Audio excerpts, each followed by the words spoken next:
like this. Pay piggy. Ooh, pay piggy. Just give me one more super chat. Pay piggy. Just give me one more super chance. Pay piggy. Band-aids don't give you AIDS. Pay piggy.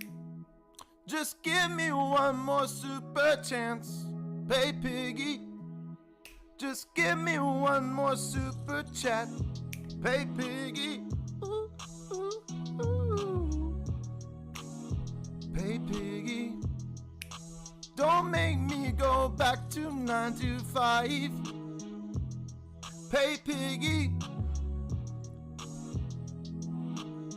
Wage cock ain't no way to be alive. Pay piggy.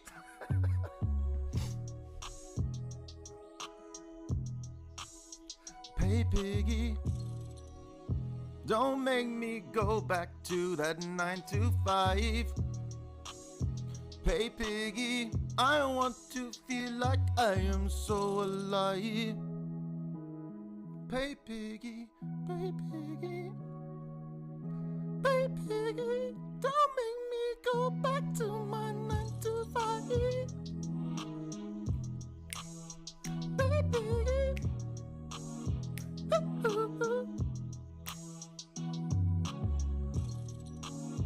Pay piggy.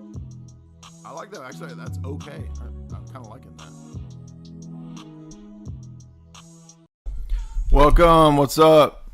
People still mystified by Pay Piggy, my number one R&B rap single on the charts. What's up, Chad nerds? Welcome. Today we're going to have fun. We're going to watch some clips, read some stuff. We're going to get lit, having fun. A lot of people don't understand what's going on. I can't get this. I don't get it. They can't understand what I'm doing over here. I do a troll video. People lose their mind. It's not my fault that you don't get it. It's not my fault that you're not into Pay Piggy. And then literally like a week later, bro, I can't get Pay Piggy out of my head. Why did I ever diss your song? This song is fire. I'm like, I know. I told you at the beginning. Try to tell you. Right? Right? They're like, what gas are you huffing? It's called Vindication. Vindication. I'm about to sing my Vindication like a dang 2003 train band knockoff up in here. Right? I'm talking about Nickelback Train era, Slipknot, Limp Biznatch. Vindication. Why? Because everything I've talked about is vindicated. Everything that I've talked about for 20 years, bro. Where's the love?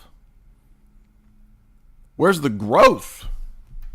I do not mean tumorous, cancerous growths like your mama's bunions. I'm talking about growth of the channel. We know your mama got bunion growths. And quit complaining. Dude, if I see another boomer complaining about why does this show have 15 minutes of techno music? Because it's a live stream, bro. It's a live stream. How dare you put up a poop fart video? I will never look at your channel again. Well, this is an insult. You insulted Vietnam veterans. There was dudes bitching about the Vietnams. The whole talk was in defense of Vietnam veterans, dummy.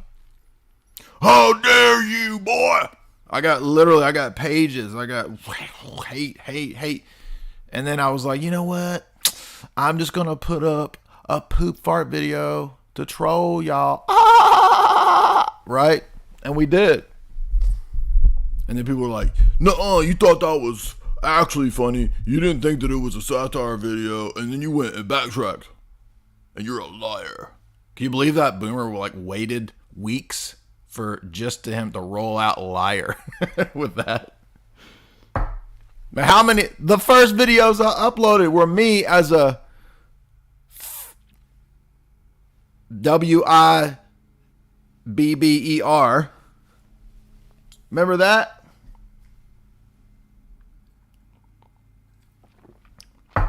You're a ripoff of Sam Hyde. Dude, I was doing the exact same stuff that I do now before Sam Hyde was on YouTube. I'm not dissing Sam Hyde. I love Sam Hyde. By the way, if I did want to aspire to be like Sam Hyde, so what? Sam Hyde was influenced by Tim and Eric. Does that mean he is Tim and Eric? No. I do my own thing, bro. I love Sam Hyde. I like a lot of people, but I do my own thing. People are like, what is this bloody-faced woman? Dude, you don't know who the Kardashians are? Get a life. Don't even know who the Kardashians are. But no, but for seriously. Vindication. How do we have so much vindication? Let's see. Everything that we talked about in terms of Disney, confirmed. Everything that we talked about in terms of Hollywood cults, blood rituals, confirmed. Everything we talked about mind control, confirmed. Everything we talked about fake flags, confirmed.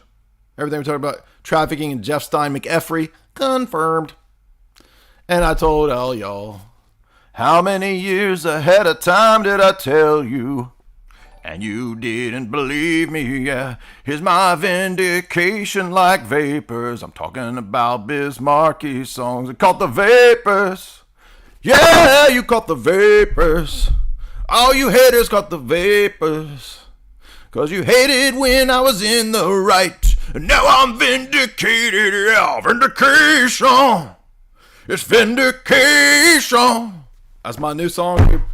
You thought I couldn't do an R&B single. You thought I couldn't do a 2002 train ripoff style corporate rocker.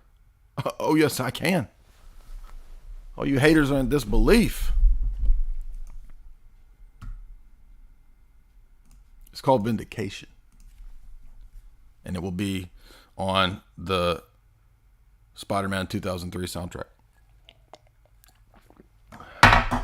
Starring Tobias Maguire. All right. I am on Spotify. Everything. I'm not mad. It's just, I'm feeling it today. But I have my chalk. I have my chalk lit. Show sponsor. And I'm feeling it today. And by the way, Jamie did awesome on Lord Voldemort. I hope you all got to see that. I'm hyped up. I'm all allergy cocained out. I'm lit. I'm ready to go.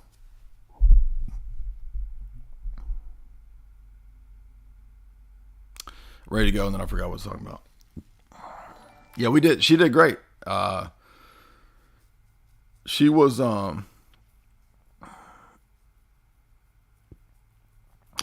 deep on that Disney, bro. So that's why I was in the mood to.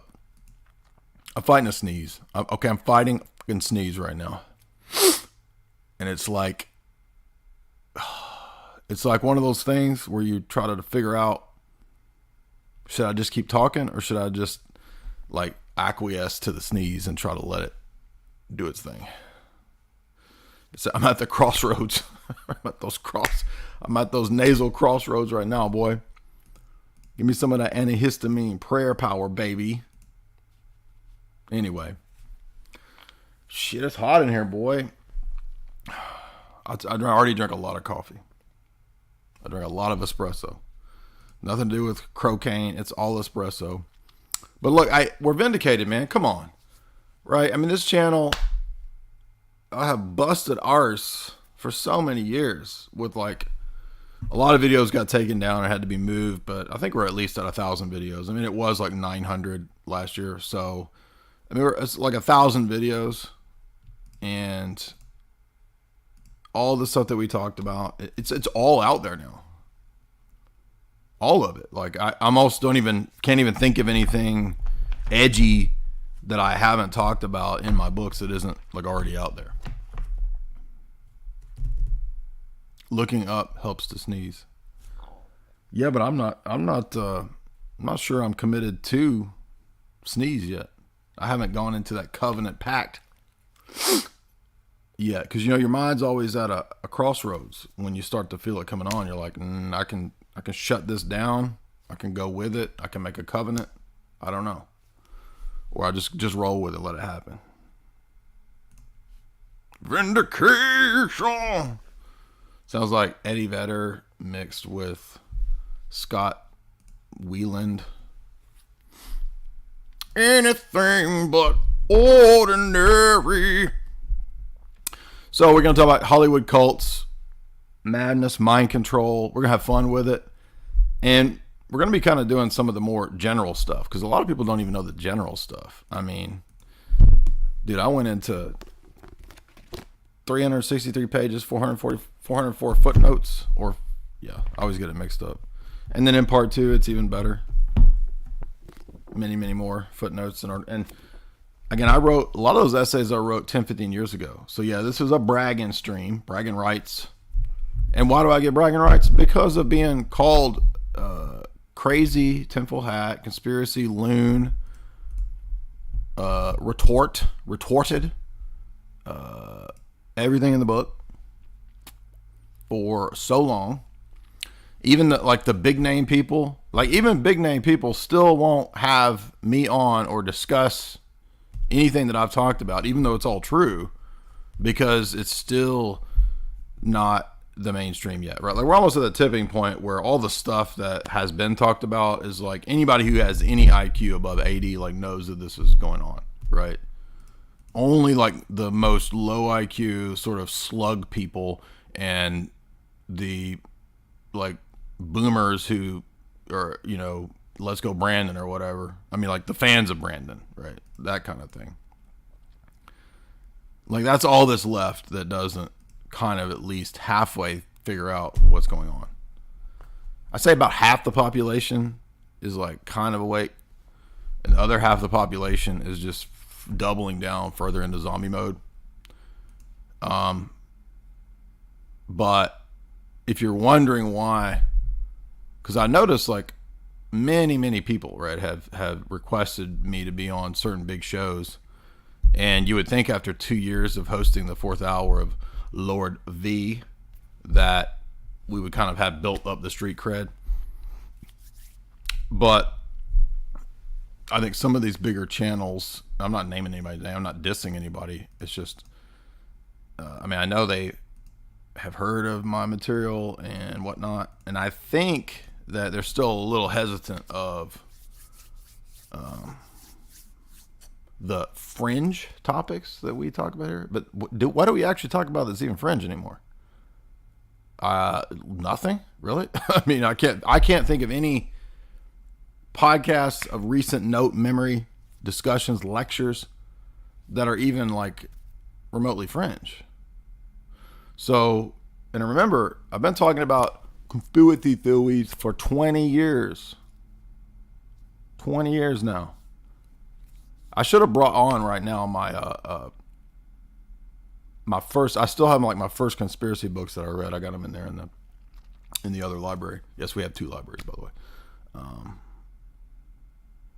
But it's been maybe even over 20.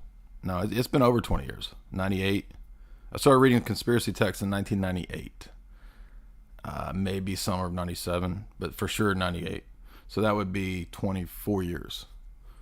So, and it's a topic that I never stopped reading about. Maybe for a couple years, I focused more on theology back in my 20s than I did on anything related to this stuff. But I never completely skipped reading conspiracy material. We have an entire shelf over there dedicated just to conspiracy texts, or what you would call kind of conspiratorial as a genre. And then I've got an entire other shelf, which is nothing but espionage and geopolitics and the global elite series. So everything's kind of parsed out. I've got it all organized now that we have what we have. Thanks to you guys. Thanks to our beloved audience. All right, we've been able to, we came from nowhere, bro. I came from nowhere. I said I came from nowhere. That's Riff Raff, by the way, for those who don't know. We came from nowhere. We had 10 years ago, nothing. 10 years ago, I had like 500 subscribers on YouTube.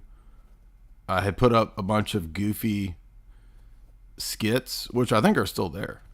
And I'm not at all saying that, like, Sam Hyde didn't rip me off or anything like that. I don't. Sam Hyde didn't know who I was until, like 2 years ago. But the aesthetic of the skits that I put up back in 13 years ago, I mean, they're totally in that vein because I've always been goofy, absurdist, Andy Kaufman style stuff, right? That's why I warmed up to Sam Hyde stuff really quick. So, I mean, talk about keeping it real, dude. I've been doing the same stuff for 13 damn years on YouTube. Been doing the blog way longer than that, right? I'm just having fun. We're not in a hurry, dude. Everybody's getting anxious. We're not in a hurry. We're having fun. We're chilling. We are gloating, enjoying our vindications. Vindication. It's not the best day for crypto. I'll say that. But anyway. Yeah, just remember that the way that this does grow is to keep asking the people that you guys have mentioned. Keep asking those people to have me on, right? That's what helps the most. We don't get any help from the algorithm. In fact, we probably get suppression. I don't know, but probably. But you can never prove that. I will say, though, that since the whole Elon Musk Twitter news in the last week, so I'm suddenly getting over 100 Twitter followers every day. So it does seem like something changed at Twitter. I don't know how that all works, but so if I'm getting like over 100 followers every day the last week on Twitter, then doesn't that suggest that their algorithm was in some way altered prior to this? And if that's the case, I'm sure that's true across the board. So it has to be the case that like the exposure over here has to be limited, dude, right? If you think about Rockfin, I mean, Rockfin went from 0 subscribers to we're almost at 30,000 on Rockfin in a year, right? Now, granted, we already had the YouTube and I was promoting it over here, but I mean, on platforms like Rockfin and then whatever's happened at Twitter, like now we're getting over 100 new followers a day. That seems more likely, especially given, look, the last 2 Lord Voldemorts, that 4th hour just on that site, the 2 versions, the first one had 600,000 and the second one had 800,000. So that's not even counting 4th hour radio, however that works. I mean, we should be a lot more growth, right? I understand too the market is flooded with material, so maybe there's so much stuff out there, people don't know where to go. But then again, I mean, I think a lot of the content we do over here is pretty high IQ, which is part of the reason I did that trolling poop fart video, right? Because it was like, so apparently this is what gets millions of views on YouTube, is like if you show poop and fart jokes. I mean, I was like, I was experiment too, and you notice I put into the video description that watch for how many people don't get this and then they turn around and get mad about it and then they like get puritanical and try to lecture me about it. And exactly, I mean, I could have written the tweets for those people, right?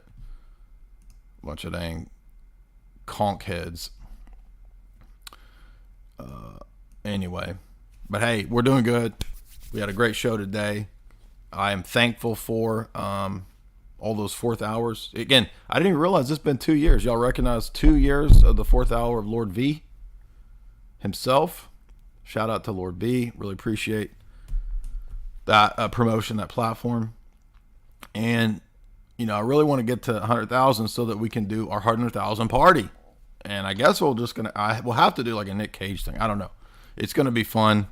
I mean, we've done so many Nick Cage streams. Like, why not do another one? Yeah, please do it. Did you watch Massive Talent? I hope you did. Did you notice that? I couldn't believe he brought up neo-shamanic acting, which we have talked about for years since that clip, right? With Ghost Rider. Yeah, I call it neo-shamanic, and it's my own technique. And it comes up in the movie like 2 or 3 times, right? Anyway. So, thank you guys. Much love to y'all. Please hit like and share. Help grow the channel. Dude, I want to go ahead and do the party. I think at 90 we'll watch Rotor and riff on it, and then at 100, I'm trying to weigh it between having a bunch of guests that have been on over the years, or just going crazy with just stupid Nick Cage stuff, just because we always do. Why not? And you have to choose either or, because the way OBS works, I don't know how Tristana does it, but he doesn't have a Mac. Like, he can have a guest on and play video. That's the hard part. I don't know how to do that. So I have to either have a guest on, or you collective you audience, plural they them ziz their zir. You guys watch videos with me, right? That's it. I don't know how to have video and a guest. I don't know, but just some reminders of the classics, right? What have we talked about for so many years? Well, we talked about Hollywood cults, satanic cults in Hollywood. And let me think of the first time I heard of this. I remember seeing some remember they sold their souls for rock and roll? Remember that? Okay, there was an older version in the late 90s that was on VHS called Hell's Bells. Hell's Bells! Do you like my metal voice? It's Halloween! Hell's Bells! Vindication! Every hair metal band. Do you remember Hell's Bells? It was basically, they sold their souls for rock and roll before Hell's Bells. So I had watched that VHS at like my first year of Bible college.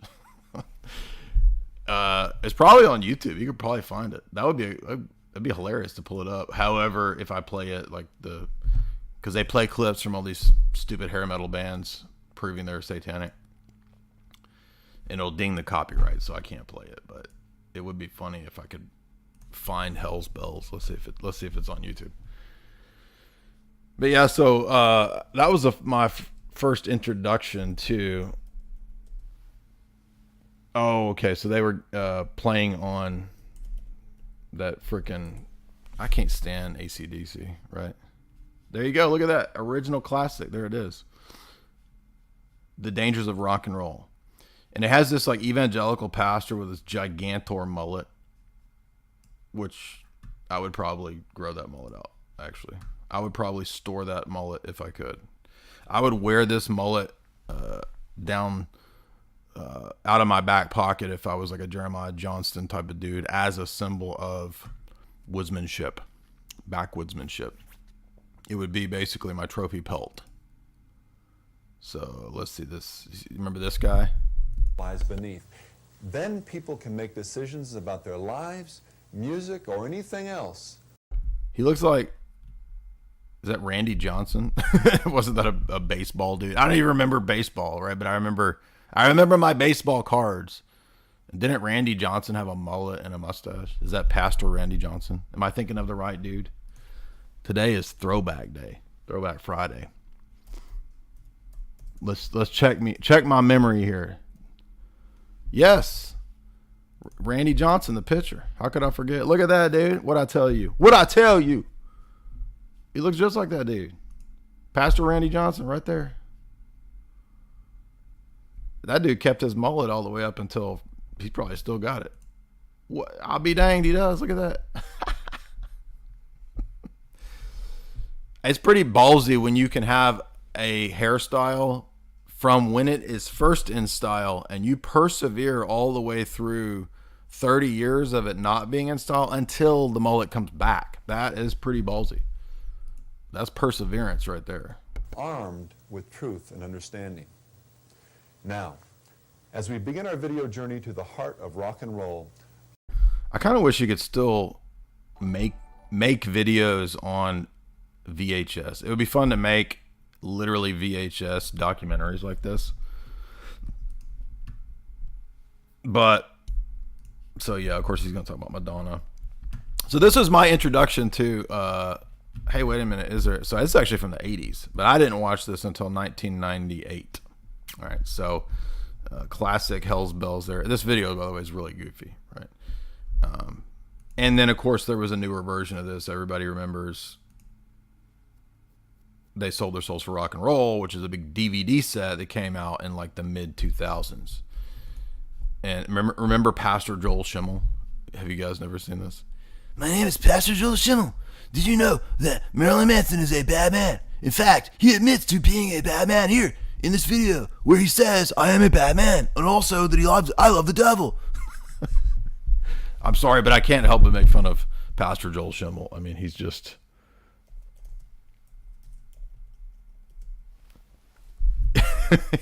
he's a character. Let's see if we can find a clip of Pastor Joel Schimmel here. Can you guys have solar panels? You guys can hear these clips, right? Because I always F up this audio and it's like I'm rambling on and people can't hear what I'm talking about. Can y'all hear the clips? Can y'all hear Pastor Randy Johnson? Is everything good? What is this? What's this channel? What does he do? What is the channel? What does he do? What is the channel? What is the channel? From now on, I'm just going to do that to people like when they come here. The number one reason is not about sunlight, or weather, or even politics. What is the channel? What did he do? Pastor Joel Schimmel. Let's see if we can find him. All right. I can't play the songs because it'll ding me. So let me see if I can find. He's got that Robert Johnson story here. I don't believe that Robert Johnson story. I mean, come on. All right. No clips of Pastor Joel there. So let's.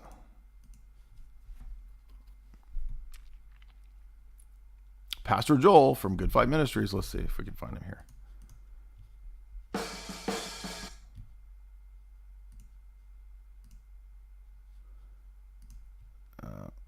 Trust me, it'll be worth it. Here he is. Pastor Joel. And he kind of looks like freaking Pastor Randy Johnson too. Watch this. And the scriptures tell us that this morning star, who at one time sang in praise and worship, fell. And it says in verse 11 of Isaiah 14 concerning his fall, says all the pomp, says all your pomp has been brought down to the grave, along with the noise of your stringed instruments, your harps. It talks about Lucifer's ultimate destruction, and it says that he will be brought down, but what will be brought down with him that God highlights here is his musical instruments. Highlighting the musical instruments is a part of his destruction and a part of his judgment. Satan's musical instruments will be brought down. All right, that's a bit of a reach there, bro. Come on now. Come on, Pastor Joel. Because I believe, and I think it's quite clear to you by now and will become very much more vivid as we see more of the picture of rock and roll, that music is very much part of his deception. Because if he was created to worship, he was created to sing, he was created to play an angelic realm, is now submitting that lie to the human race. But this documentary is like 8 hours, dude. Like, that's the funny part is like you're watching this clip. No, that thing goes 8 hours. It's like 8 DVD discs. Like, it's a giant collection of like hundreds of clips of Pastor Joel Schimmel, Marilyn Manson is a bad man. Also, he says here, I am a bad man. Quote, I love Satan and I'm bad. That's literally what he says in the Marilyn Manson part. It's funny. Anyway, but so moving on. That was my introduction to this, and I think the conspiracy classics too. You go through a phase where you read the conspiracy classics, right? You read Fritz Springmeier. I read all his books. I got them all down here, by the way. And you read other conspiracy books that are of the same vein. And I didn't really think a whole lot about the satanic panic ritual abuse stuff until I became Roman Catholic in 2003. And then I started reading a bunch of books about SRA in the Roman Catholic Church. And not from fundamentalist Protestants, but from people from within the Roman Catholic Church, especially trad Catholics. So it was actually trad Catholics that really started turning my attention to this, because I started reading their books, like William Lucifer's Lodge guy, William whatever his name is. I got the book over there. And then Hoffman talked about ritual abuse in his books. And what else? Then I read disinformation operative Malachi Martin, who, even though he's a disinformation operative, he is describing in a lot of ways the stuff that really goes on in the Roman Catholic Church. And he goes into the satanic ritual abuse stuff too. And then over time, you just start realizing, oh, actually, there's quite a few books that have been written on this. And I remember reading the Franklin cover-up stuff and watching all those documentaries. Remember, has nobody seen the conspiracy classic, right? Conspiracy of Silence, the covered up Discovery Channel documentary? That was circulating around the internet for years, back when Google Video was on. Remember that?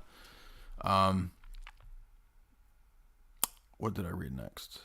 And then you hear about Skull and Bones. It was 2003. I remember watching the first AJ clip. I'd come across him actually on a traditional Catholic website, and they had a clip of AJ talking about Skull and Bones.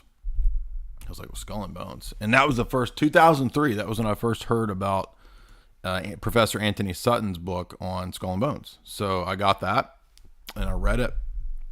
And back at that time in my 20s, I would read any book. Like every book that I found, I'd read it. I'm a lot more selective now because I don't want to waste time. Time becomes more precious as you get older. And then you hear about the Illuminati and I want to research this. And I was in a unique position too, because I was studying cults and secret societies as part of my undergraduate papers I was writing for a French Revolution class. So I wrote a couple papers on the usage of secret societies and cults during the French Revolution. And then that introduced me to a lot of the academic literature on the Illuminati, that exists, by the way. I don't know if people don't know that this exists, but that was a real historical secret society. That term is used by a bunch of different groups now. So it doesn't necessarily mean that everybody has a direct lineage to the Jacobins, but so you start to realize more and more, okay, so there's a lot of truth to this. But one thing that happens too on the journey down the rabbit hole is that you quickly find out that this Pilgrim's Progress journey down the rabbit hole is populated by all kinds of the slough of disinformation, right? The the mountains of BS, right? To use the Bunyan allegory. So you start to realize, there's a lot of crap out there, right? But I think when you first get into this material, you're a lot more open-minded, and you're that way because you think, oh, I've been lied to. So now anything in the alternative information community, it must be true. And literally a huge portion of it is just garbage and total BS, right? Grifters, spooks, kooks, and crooks, right? Spooks, kooks, crooks. That's a large portion of alternative media. And you learn all this the hard way too, right? You learn all this by going into stupid stuff. Now, I never believed in aliens, but I had a phase where I read a crap ton of alien ET UFO books. Again, I was never convinced of aliens, but I read a lot of the alien stuff. Like I've got J. Allen Hynek's report and all that stupid stuff, and I've got just a bunch of the classics of alien books, and it's just all just gibberish. It's all bull crap for the most part, lifted from science fiction stories. It's so obvious too. Like all these people are a bunch of frauds, a bunch of con men, and then when you realize, hey, wait a minute, maybe there's a usage for lies and deception. There we go, disinformation, espionage. So then I go to study that in grad and undergrad. Mainly in grad, but in undergrad too. So I think the whole process is learning to be better at analysis, learning to be better at identifying and sifting out the wheat from the chaff, the bull crap from what's true. And then eventually you kind of get to this point where it's like people are not going to get it. Right? I mean, maybe to a degree, people are going to get this. But this idea of like the informed citizen, I mean, come on, dude. Yeah, right. So we've reached this unfortunate apogee where everyone is so dumbed down and so degraded and so medicated and so mind bombed, entertainment bombed, toxified that the people people are just kind of gone, dude. It's like we're already in zombie apocalypse. So you have to kind of grow out of that idea that you're going to wake everybody up. You're not. And that's just part of fallen human nature. I mean, there's always the potential to wake more people up. And there's always the potential for anybody, right, to wake up, to repent, whatever. But things can get really bad and degraded to where, you know, you kind of reach like a tipping point. But you don't need everybody anyway, right? You only need a certain amount of the population. But that was also at a time period when we weren't living under the most sophisticated psyops and mind control ever. So I don't know. I don't know where we're going. But remember, for many, many years, so-called CTs, truth theorists, conspiracy, espionage analysts, let's use the real espionage analysts, would talk about this kind of stuff, about Hollywood's fascination with the blood of the youth. And it was just gibberish, nonsense, lies. You're crazy. This doesn't exist. Well, I mean, it was always in like mainstream, mainline stuff where it would pop up. And then people said, no, it doesn't exist. But, right, the Kardashians made a big deal about this back in 2018. When Kim was talking about how she enjoyed getting blood facials because it's blood from young people, you see. But that doesn't exist. That didn't exist. But who talked about that first? Well, it was people in the CT crowd that talked about that for years. Now, keep in mind, too, this is something that really trips people up. People can get part of the picture right and be wrong about other stuff, right? So, like, I remember thinking a long time ago in a very simplistic way about conspiracy stuff. And you would hear stuff about this kind of stuff, the blood stuff, and you would think, oh, it's the Illuminati blood rituals, and it's a very simplistic, and then that people would not listen to you because, oh, but you also believe in this stupid thing. All I'm trying to say is that it's usually a situation where the truth is somewhere in the middle. I'm not talking about like faking gray centrism. I'm saying that any of the old, say 90s conspiracy researchers, right? Like say Fritz Springmeier, there was areas in his books where he would go off into speculation and get things wrong, and it ended up kind of in ways discrediting his source material, right? Like he would rely on that obvious con man, John Todd, right? But then in other places, Fritz would be citing Quigley consistently, way ahead of his time, right? And it was actually Fritz that I remember first talking about Hollywood loving the blood stuff. But it was more sophisticated than, well, if he got one thing wrong, then he's a shill, he's a liar. It's just more sophisticated than that, right? People at that time didn't have a lot of access to information that people have now. And so people are going to make mistakes. There's going to be, this kind of stuff's going to happen. I remember thinking goofy things at times that now I look back and I'm like, that was so dumb. Why did I believe that, right? But it was, in a way, good as a learning process to go through that, to get better at your analysis and your prognostications, so to speak. And the more sophisticated you get, the more you realize, okay, so that really this is it's espionage. It's the tactics and techniques of corporate governance, utilizing sophisticated technologies of deception. That's what's really going on, right? That's the best description of the totality of the so-called conspiracy. And it's mainly the entities that you hear me talking about that are bringing it into fruition. And that's why I think that a lot of the people out there, I'm not saying it's bad to talk about spiritual entities or something like that, but like people saying that it's aliens running it, that's all deception, that's all bullshit. And that's all distraction from getting you to look at the real power structures, like the banking structure, like the World Economic Forum, Davos, right? The foundations, the NGOs, that's the real power structure. And the goblins and the dimensional portals and all that, that's disinformation and bullshit. It's fine to talk about that, to speculate about that. But, I mean, come on, dude.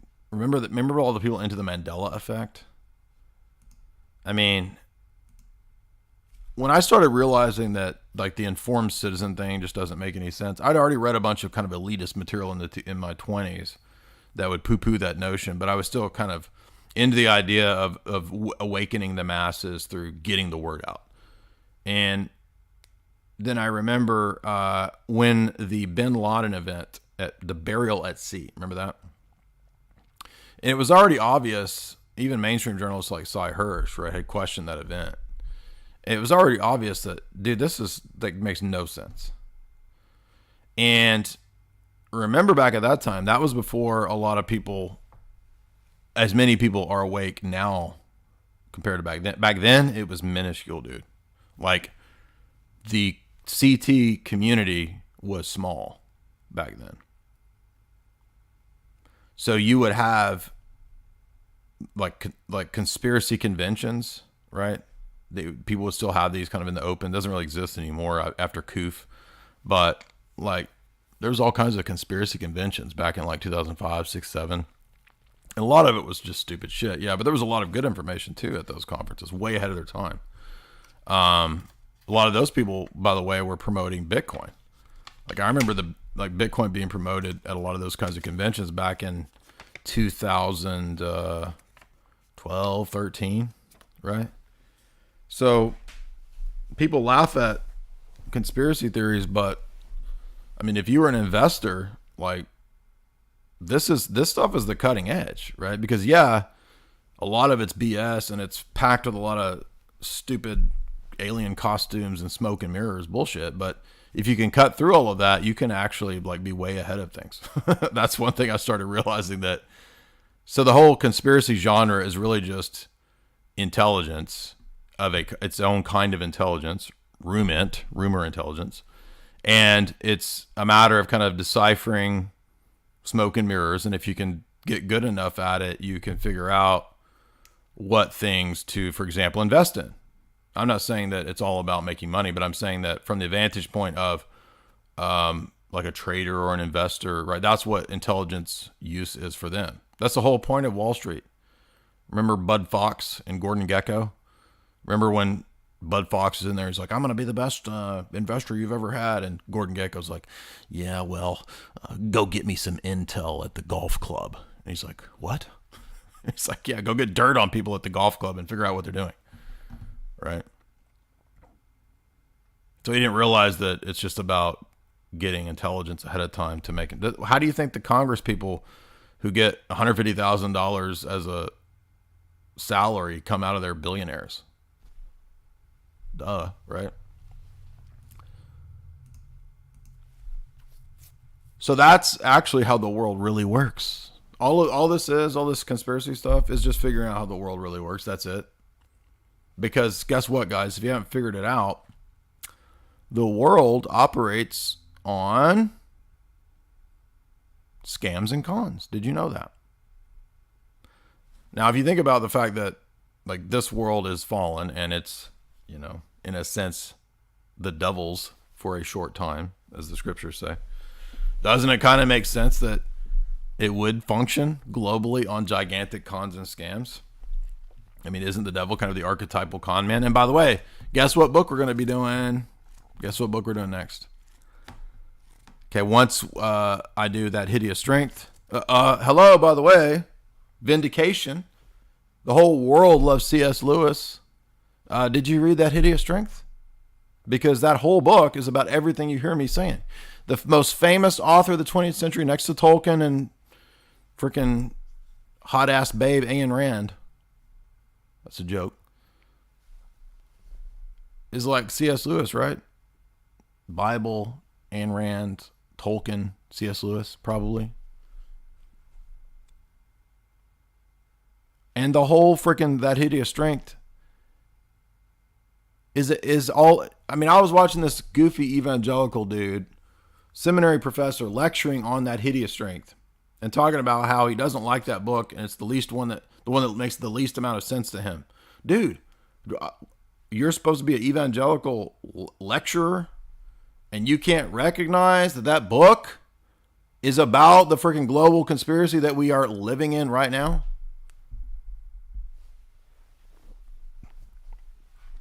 And again, this audience knows this because I've written 2 books on it. We've talked about it for so long.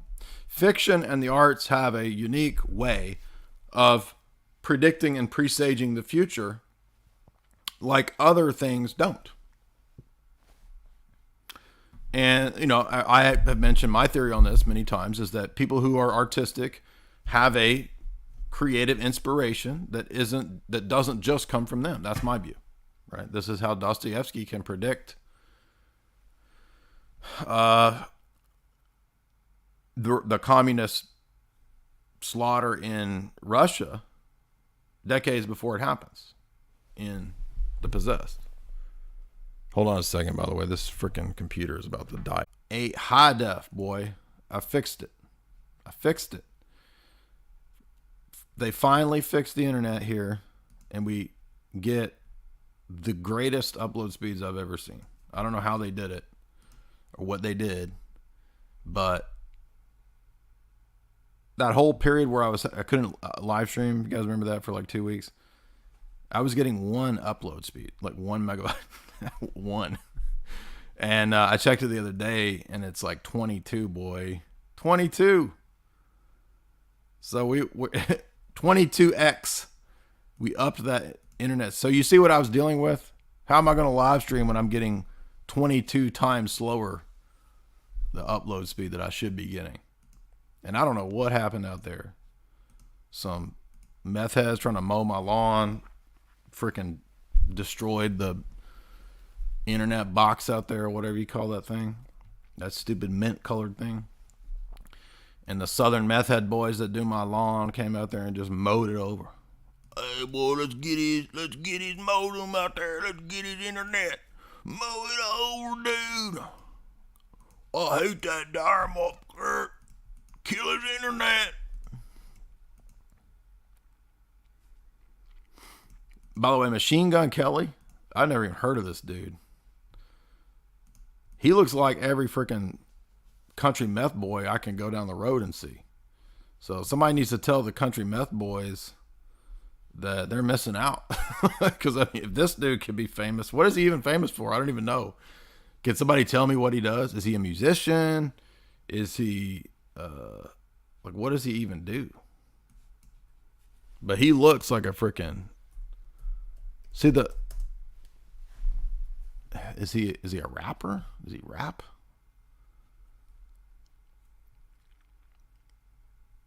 He literally looks like every meth dude down the road here. I'm telling y'all.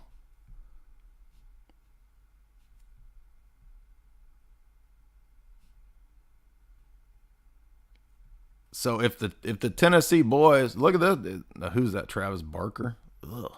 Does he really have that many tattoos? That's disgusting, dude. Somebody needs to tell these Tennessee meth boys that they could have made it to the top, but they just waited a little bit longer. Right? Because if that dude can make it, what does he even do? I don't even know. But we're about to see what he really does. And by the way, he's just as gross as the freaking Tennessee meth boys down the road from me. All right. Don't forget this classic. Y'all remember this classic? Hopefully this works. I don't even know if this works. This weird ass website. People have forgotten this one.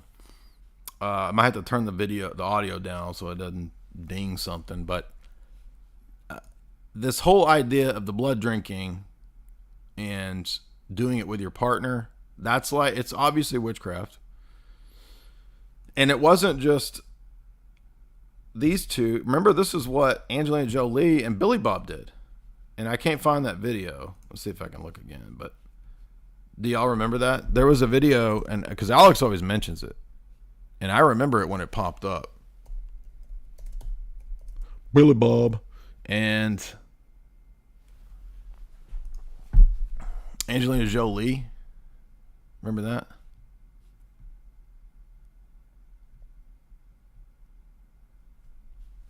That they would drink each other's blood.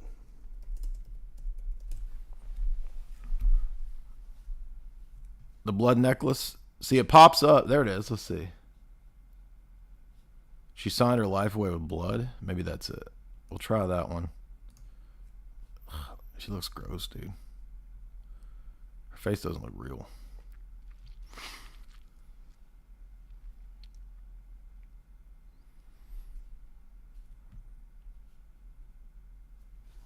All right, let's see if this is it.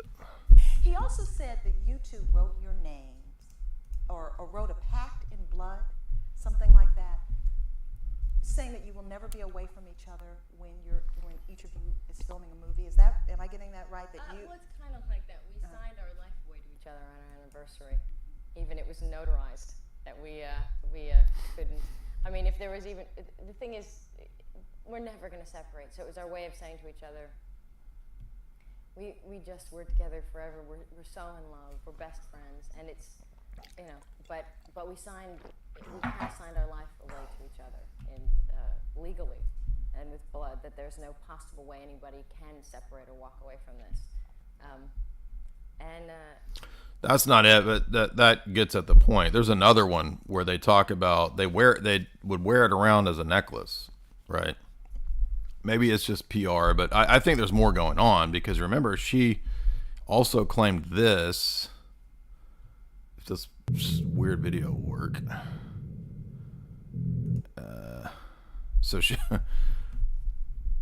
So there's this old, remember this? This got scrubbed. And she was talking about being at a party ritual. She doesn't say Illuminati. Whoever made this dumb video put that in there. She just says that she was at this sort of party, and it was part of a ritual thing where she was like tied up or something. I can't say it, but you get the idea. So we filmed it. It might be, you know what, with the bleeble blobble bleep bleep, bleepity bleep, and the boop boop. And see, yeah, told you. She says you were tied. And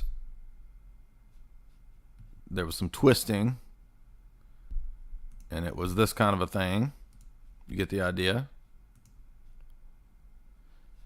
She says, I think she did say something about this symbolic significance of her tattoos too, which I have no idea what that, I can't read that. I don't know what that says. But, I mean, I don't know why it'd be surprising that. Yeah, so she mentions tattoos in this video. And this video is like it's really hard to find. Took me a while to find this. As you can see, it's on some weird ass website, but anyway, she goes into, I'm not going to say what it is because I don't want this video to get took down. But you can see more about what she says here if you want to go see. And yeah, that whoever made that video, that's goofy. They shouldn't have done it this way. But it does appear to be a real video, right? As far as I could tell. Yeah, it talks about killing a snake. Exactly. That kind of stuff. So there's that one. Little reminder too. Remember I made this documentary, right? I made my own full-length documentary about this movie here. I won't go into too much of that because it's pretty hefty stuff. But remember, this was pre-Jeff Stein. Pre-Jeff Stein McEffrey. To date, that's my most popular YouTube video because I don't get any help over here. But just, again, pointing out we've been here for a long time talking about this. Remember that? So there's that. No, I'm not Jay Myers. I have no idea who Jay Myers is. As soon as I started making these videos, Jay Myers pops up, whoever that is. And all the time people ask me, are you Jay Myers? Are you I don't know who that is. And no. And I'm not Vigilant Citizen. So what's this chick talking about? Well, you can guess what. She was at it with her antics. And by the way, I did not add this ratchet commentary here. Like this ratchet hoe commentary. Whoever made this video, I just re-uploaded it.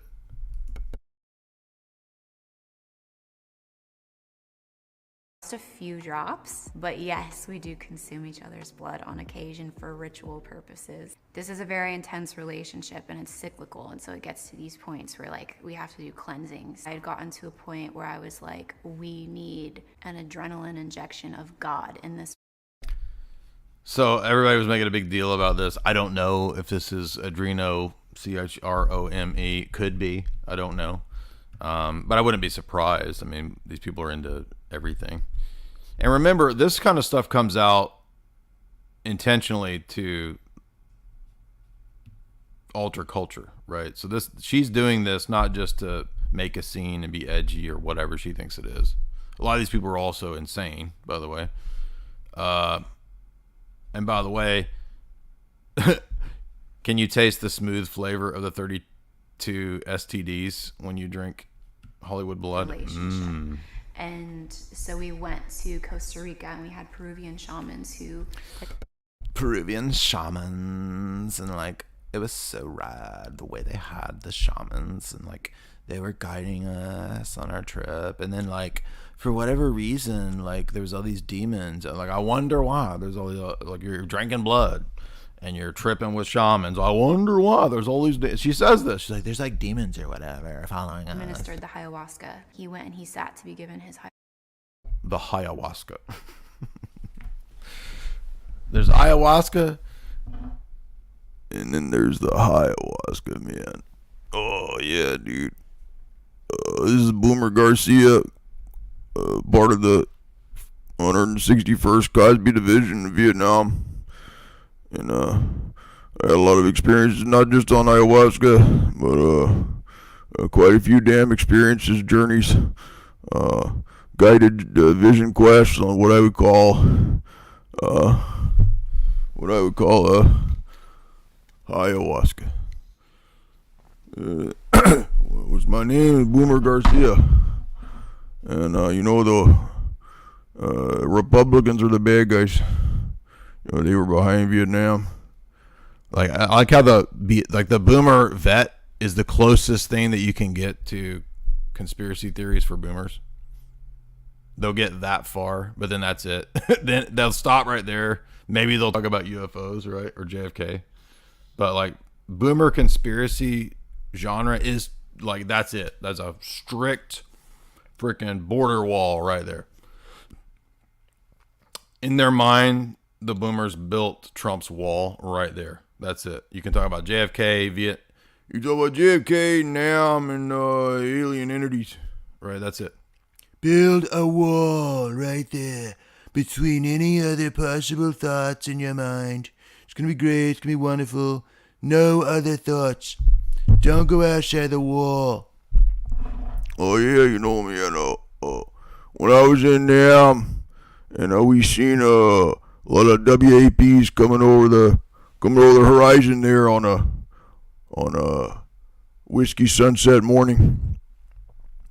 And I was in the middle of my guided vision quest, and I saw the reality that JFK was assassinated. There was an alien involvement. That's all I'm going to say for the sake of my grandchildren now going to Yale University. Right. That's it. That's boomers will go nowhere else. That's it. Stop there. And the more that the boomers get mad, the more I make these jokes. The more I do it. All right. So that's you boomer Nam man. That's Boomer Garcia. All right. But what about corporate conspiracy? Now the weird thing is that the boomers who question NAM, they're all about corporate conspiracies. Remember that? Like, they were the original conspiracy theorists, the anti-war people, anti-war vets and whatnot. Because they continued being anti-war at the time of Desert Storm and all Iraq and all that, right? But now, for whatever reason, I don't know what the heck happened, but somehow 10 years ago, Obama, really, remember this? Because remember, 9/11 Truth was equated with liberal anti-war stuff. Remember that? And then somehow, I don't know what the heck, but once you got Barack Obama, things changed. Now if you're liberal, you're a corporation. You're pro-corporate. Everything went completely crazy land. And then I guess everybody just lost their mind after that. And nobody has any principles. They can't figure out anything. You remember when the left was anti-Monsanto and anti-GMO, and then suddenly whatever big PHARMA says, you must do or die. Like that, they went that crazy. Like, what the heck happened? What in the world? People went nuts. And you can still find the boomer nom conspiracy people out there, like they still won't go past any of that. Like, that's it. It's usually some dude that's like obsessed with cars for whatever reason. Like they love their cars and their freaking little moped, GoPed, little scooter things. Boomers love these fucking scooters, dude. Like, what is the obsession with scooters and the weirdest little? I got a 17-wheel scooter. It's amazing. Not only can I ride down the interstate, I can take my 17-wheel scooter inside of the Walmart. It's genius. And now it's not against the law. I can ride right in the front door. They can't tell me anything because it's like remember those ads when they first started rolling out the boomer scooters? Remember those? What was that? And the guy's name who was on the infomercial was like Tom Cruise. I'm not joking. It was like Tom Cruise's boomer scooters. Could you think of a better hilarious name? No, you can't, right? And by the way, people are like, this thing, the rascal, wasn't the guy's name in the ad Tom Cruise? Or Cruise Tom? Hi, I'm Ray, and this is my rascal scooter. This rascal changed my life. But let me tell you what. I'm not joking. When next time you're driving down the road and you see those weird ass bikes with like 5 wheels up front and a training wheel in the back, it's a boomer on there. Or like the thing with like 3 separate carts on the side, like one driver cart and then a cart over here for mama, and then a cart on the side of that for grandma. I mean, these crazy just contraptions. Dude, boomers love contraptions, dude. Contraptions. No millennial Zoomer gets on cable and orders anything from a damn infomercial, right? But for whatever reason, boomers and the greatest generation, dude, they ate up those freaking contraptions. Then you put out a contraption that's anything, and the boomers will buy it up, right? Oh, it's called the Stairmaster. It's basically a cube. It's 1 foot tall, and you step up on the cube and down. Oh, I gotta get that.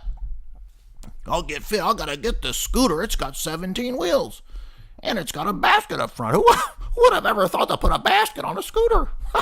It's crazy. That's American ingenuity. I almost didn't buy it. See, I wasn't getting around as well as I used to, but I thought riding a scooter would be like giving up. Then one day I realized... He thought that riding a scooter would be like giving up. Kind of is, right? I mean, it's kind of like the old Seinfeld episode of when you're wearing sweatpants. Kind of like giving up, right? What things I was missing out on. Well, that's what's sweatpants. Graduation, even hobbies. Now that's giving up. I called for a catalog that day, and now look at Boomers also love whittling, like wood stuff. They love. Now that's actually a justifiable one, right? If it's a genuine skill, okay, you get a pass. You can have that. Like if you're into, I don't know, whittling midget coffins or whatever this guy made here. He's made a little midget coffin. If that, okay, that's cool. You get a pass for that.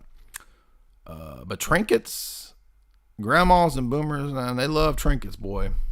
Freaking trinkets, Hummels. Dude can sign that stuff to the flames. my wife calls me Rascal Ray. Hey, if you're sitting around like I was, don't wait. Check out a Rascal for yourself. Now you can win a Rascal free. Call and enter Rascal's monthly mobility. Where's the Tom Cruise ad? It's not Tom Cruise the actor, but there was the ad would say at the end, "I'm Tom Cruise and I make these boomer scooters." Every month we give away another free Rascal. When you call, you'll get this free full-color Rascal catalog and up to 12 chances to win your free Rascal. Call now. You could be next month's lucky winner. Call them because they... Now that I've made this joke, I'm going to end up in one of these fucking boomer scooters. I guarantee you, right? So, like, I'm doomed to this as well. So, I guess I accept it.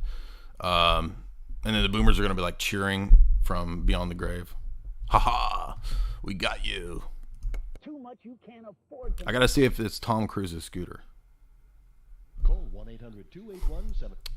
Well, I guess Mr. Cruise... Here we go.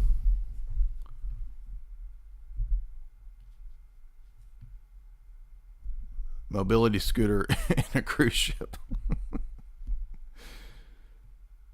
No, I know I'm right about this.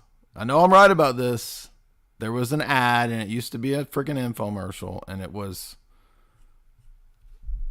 somebody named Tom Cruise, and he made scooters, and he would come out at the end of the ad after the boomers are rolling around their yard or whatever.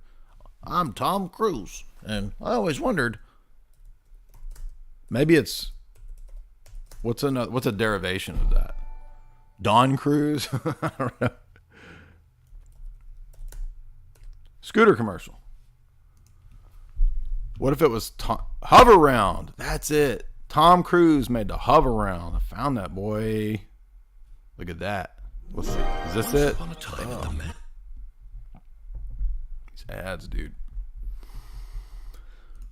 Here we go. Round, get around, I get around, yeah, get around, round, I get around. They were like, what's the most boomer song ever for our ad targeting the boomer market niche with the hover round? Beatles, no. Jim Buffett, no. Beach Boys, absolutely, boy. You could not be more boomer than that, right? I'm gonna have to. I can't play the song or ding it. I told you, Tom Cruise. I like that it's spelled with a K, right? So that we wouldn't mistake him with Tom Coombe, right? I want a Tom Coombe pod from Top Coombe hover round. How about that? That actually seems pretty fun. Have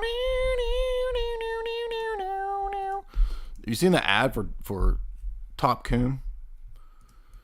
Oh my gosh, dude. How did we get from Megan Fox to Top Coombe? I don't even know, man. I don't even know. So, but for those that don't know what we do here and what I have done for years now, I do stream of consciousness, improv, riff commentary. That's it. That's all I do. And I've done it for years, and I'm not going to stop doing it. And I like to do trolls and pranks and jokes like fart videos just to throw everybody for a loop because you don't expect it.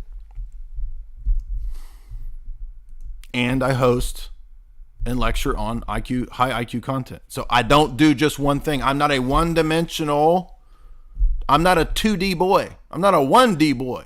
You can't smush me into being your 1D boy in your pocket, baby. This shit is 3D over here, perhaps even 4D if we decide to enter into space and time. Right now, we're in the ether. And we up in that realm of the forms. We doing that high IQ analysis, looking down. Talking about hover rounds, talking about Tom Cruise, talking about freaking boomer scooters. That's what we do around here. And it's always been this way. And if you're new here, welcome. Also, I don't care if you don't like it.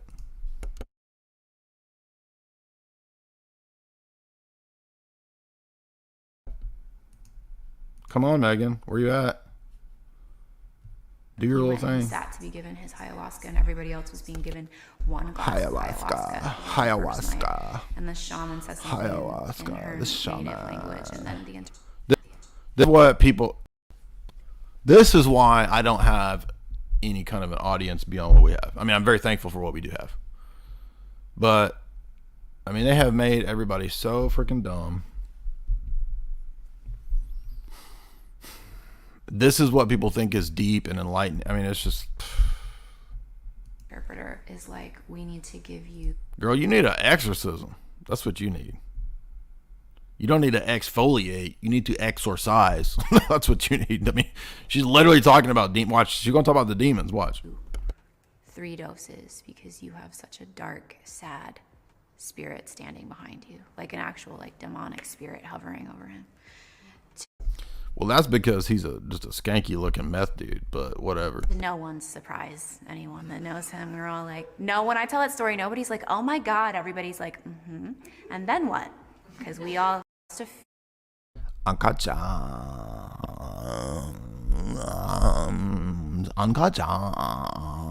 I know that's not her, but they all remind me of the same thing, right? drank each other's blood might mislead people, or like people are imagining us with like God. Might mislead. I mean, that's weird, dude. That's not what people do. So a lot of this stuff, remember guys, is all just to normalize it. That's it. This stuff comes out and it's not edgy. It's just dumb and gross. And they say it's edgy, and there's how many people in this country? 300 million? 150 million zombie slug heads that just believe anything and repeat anything. Blitz, and we're like Game of Thrones drinking each other's blood. Game of Thrones drinking each other's blood. I want to drink some of that R.R. Martin blood right there. Get some diabetes pretty quick, right? Drinking that R.R. Martin on tap. Give me some of that George R.R. Martin on tap, baby. Or a little bit of that Joffrey. Let me get a little, I sound like Theo Von now, but get a little dose of that Joffrey. Let me get a little dose of that R.R. Martin right now, baby. Let me get a little dose of that Cersei. Perhaps I'm going to get a little draught of that short boy.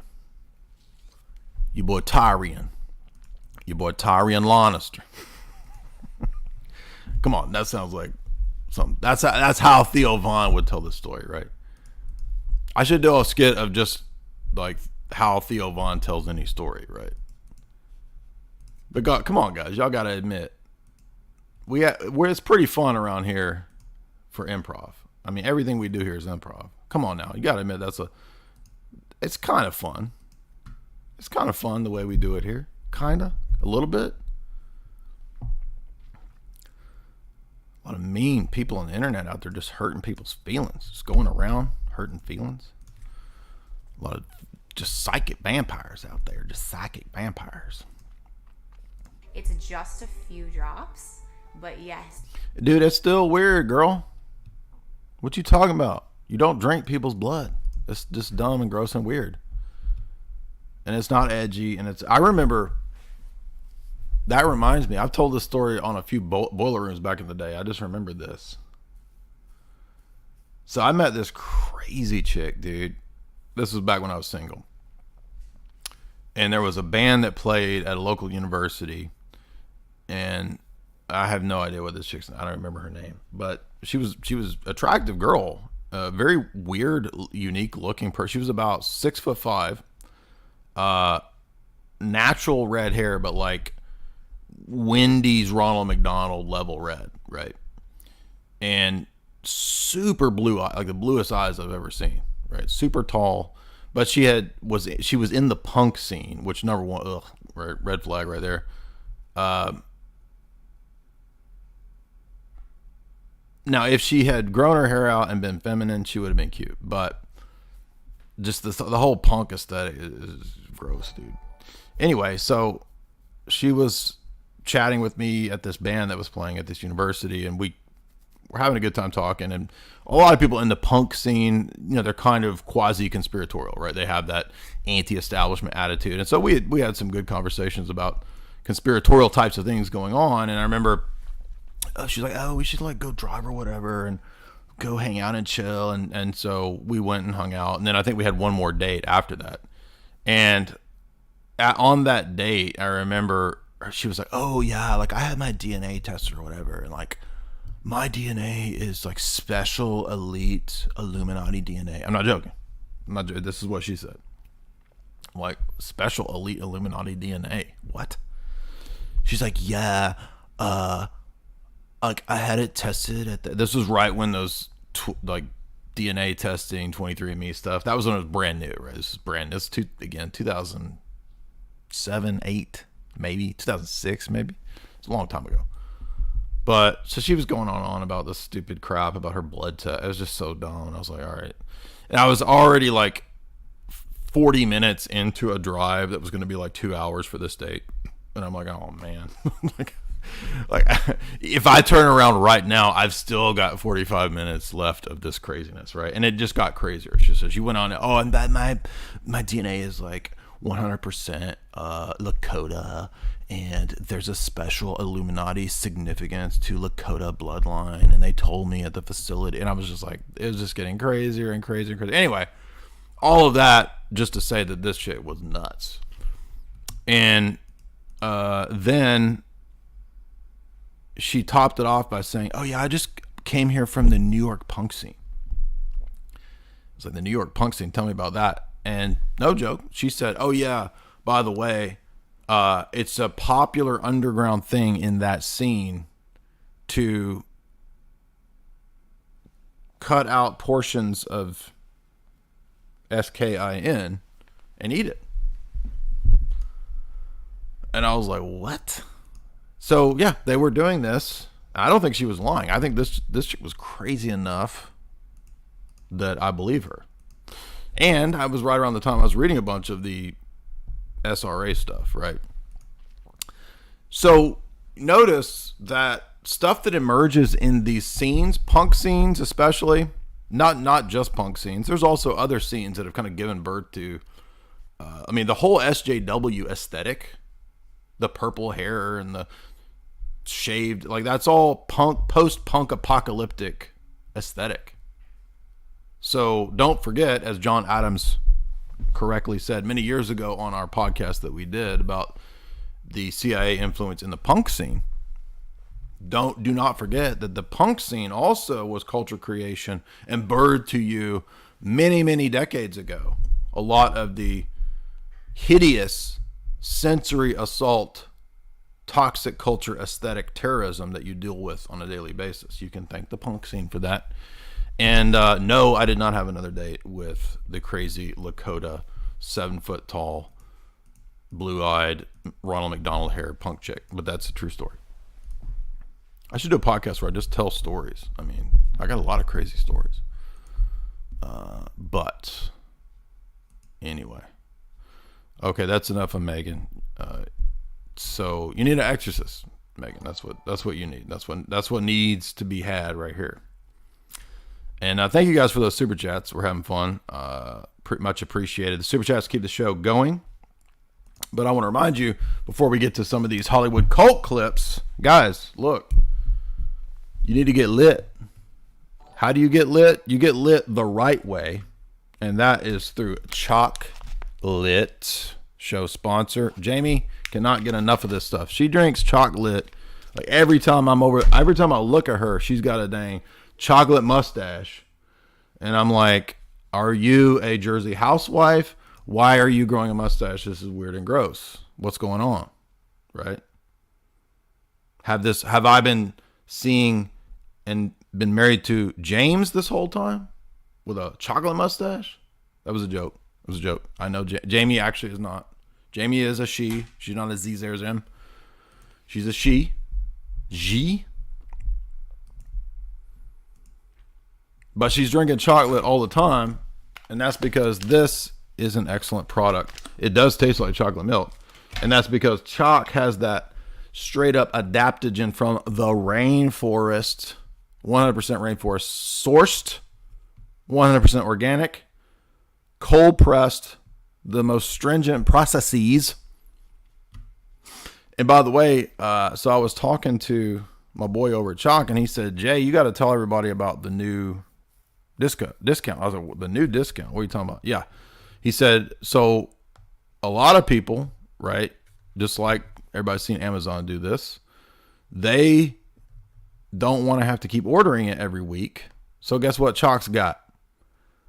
They got that life recurring cycle where all you got to do is pick your products and you can put it into that cycle. And there's a separate code for that if you want to do the recurring.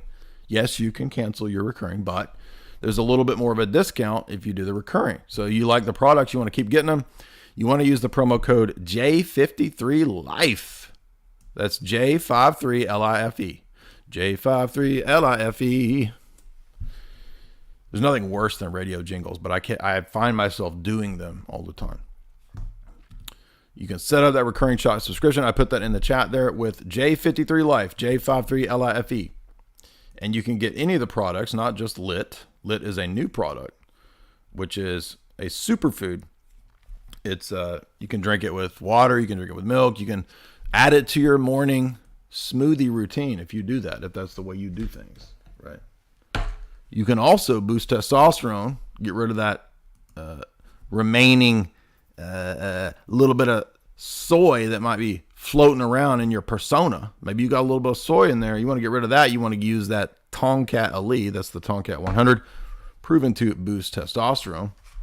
Maybe you just want to overall daily supplementation to boost your energy, focus, and mental clarity. You want that daily, baby. Perhaps you are specifically a woman and you are looking to boost that. Maybe you got them menstruosity problems, if you know what I mean. Well, then you want some of that She Legit, because what that does is help balance out the mineral deficiencies and levels that you might be lacking. Does that make sense? No boyfriend, no man wants to deal with your menstruosities. And that's a technical term out of the medical literature. And what else do we got over here? We got them all. We got, where's the Action 2.0 at? There we go. Perhaps you are headed to the gym. And perhaps you pick up heavy things in gyms.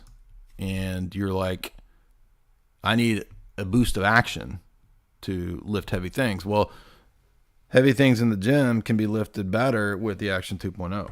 And again, nobody beats Choc for being an awesome based red pill company. They're one of our chief, best, top, high level Illuminate sponsors. But it's the true Illuminate, right? You want real illumination? Do you know you can't really get real illumination if you are in bad bodily health?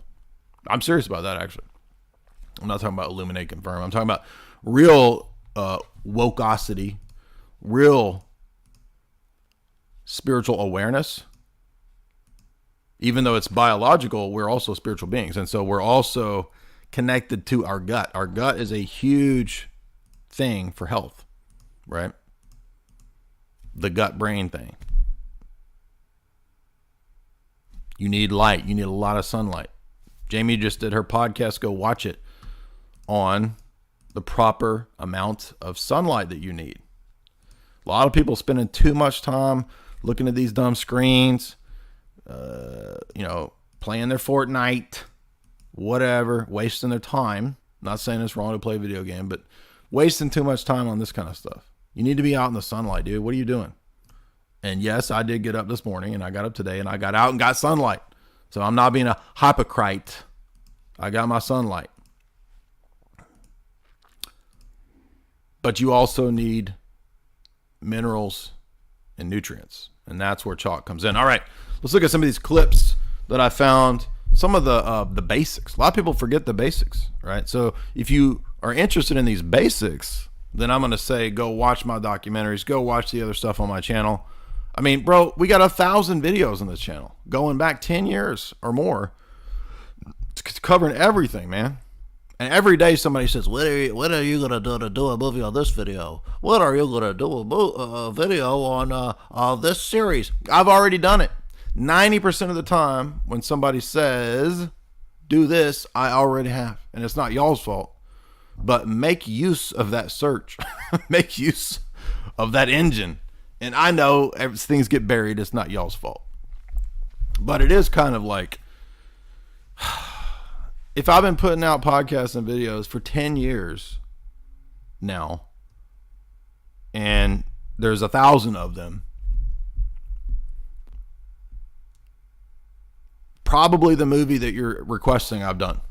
Not always. So I'm not saying don't request it, because a lot of times y'all have the best recommendations. I mean, y'all help me out all the time to find those gems, those golden gems of content. So don't be afraid to reach out and request it. But also keep in mind, I have probably done it, especially if it's anything studio, mainline studio, conspiracy, cult. I've done it, probably 90% chance. Okay. And go look for it.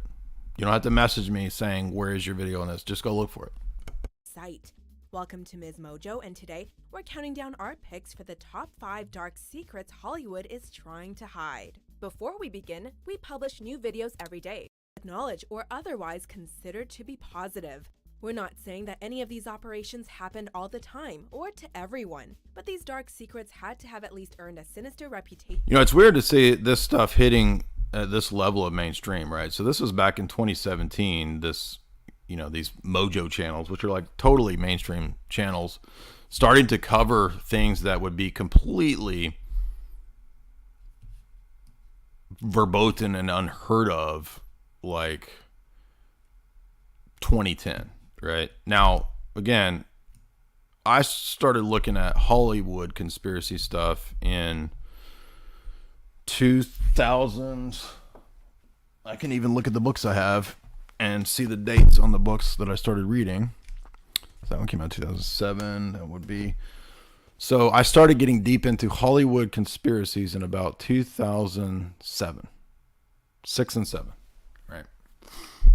That was still undergrad at the time. Wasn't working on, didn't even have any thoughts about writing a book or anything like that, or doing TV type stuff. I thought, I'm going to be an academic, and boy, I wish I had quit academia even earlier, because that ain't nothing but a giant fraud of brainwashing. But it is interesting to look and see. I mean, even though it's a 2017 video, to see this being like on these mainstream Mojo YouTube channels, like, really? I mean, how long have we been talking about this stuff? Like, even 10 years before this? Yeah. Number 5. Awards aren't always given to the most deserving. There are a lot of factors that go into the awards show business, and a variety of reasons behind why actors win certain honors. Sure, it would be nice to think that every Golden Globe, Emmy, or Oscar always went to the performer with the most merit. Now this is like a nothing conspiracy right here, right? Golden Globes, like, who cares about any of that? PETA, no, not gonna. This is like a garbage video, dude. As if we don't know what the real conspiracies are. Oh, number 3. Now, there's a whole book on this. Had connections with organized crime. So, again, I wrote a whole book on this, especially part 2. Part 2 covers this topic. And it's weird because everybody can kind of figure out that, yeah, there's Hollywood connections to organized crime, but they could never seem to figure out Hollywood connections to intelligence. And that still is like a crazy sounding conspiracy. Like, people just can't even fathom this. But like, it's not hard to verify this. Like, this is pretty obvious. In fact, the more that time goes by, the more even I'm surprised at Oh, that guy was an informant. Oh, that guy was working for the CIA. Oh, I'm talking about all the A-listers and producers, right? It's basically the flip side of the same coin. One of the worst kept secrets of old school Hollywood was its reported connections to organized crime. There's a whole book on this by Gus Russo, right? And not just about Hollywood, but there's several chapters that deal with it. Supermob. I cited Supermob in my book. I mean, well, in a month from now, this Hollywood big shot's gonna give you what you want. Well, Hollywood big shot's gonna give you what you want. Well, you know, Hollywood connected to the mob. Marlon Brando, man, that dude is a weird. Have you watched The Island? Go watch The Island of Dr. Moreau. That dude is that movie is so bad and weird. They made a documentary on it, and in the documentary, they were talking about how Marlon Brando was so weird that it was like he was intentionally destroying the movie, which is weird because he was like the star of it, along with Val. But he was intentionally just acting insane. Maybe he's just insane. He didn't even know it. But the guy who was the director, who's the guy that made that fun B movie that we've covered. Oh, I just went blank. Hardware. And if you remember, Hardware is like, it's a indie B movie that's not that bad because it's a dystopia. We covered it in the dystopia series. And it's about transhumanism, right? And I forget the director's name, but he's the guy that did The Island of Dr. Moreau. And he's like, man. And when you watch the movie, so Val's character is funny, but Val seems like he's just totally like butted out, right? Like he's just like super smoking weed the whole time.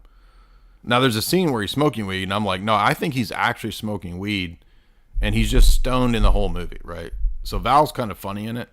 He's a weird character in Dr. Moreau anyway, but Marlon Brando is nuts, dude. That dude is crazy.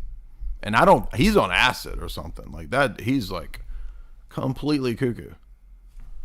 And if you have not seen what I'm talking about, I mean, if you're looking for a weird, bizarre, creepy, I mean, the animal human,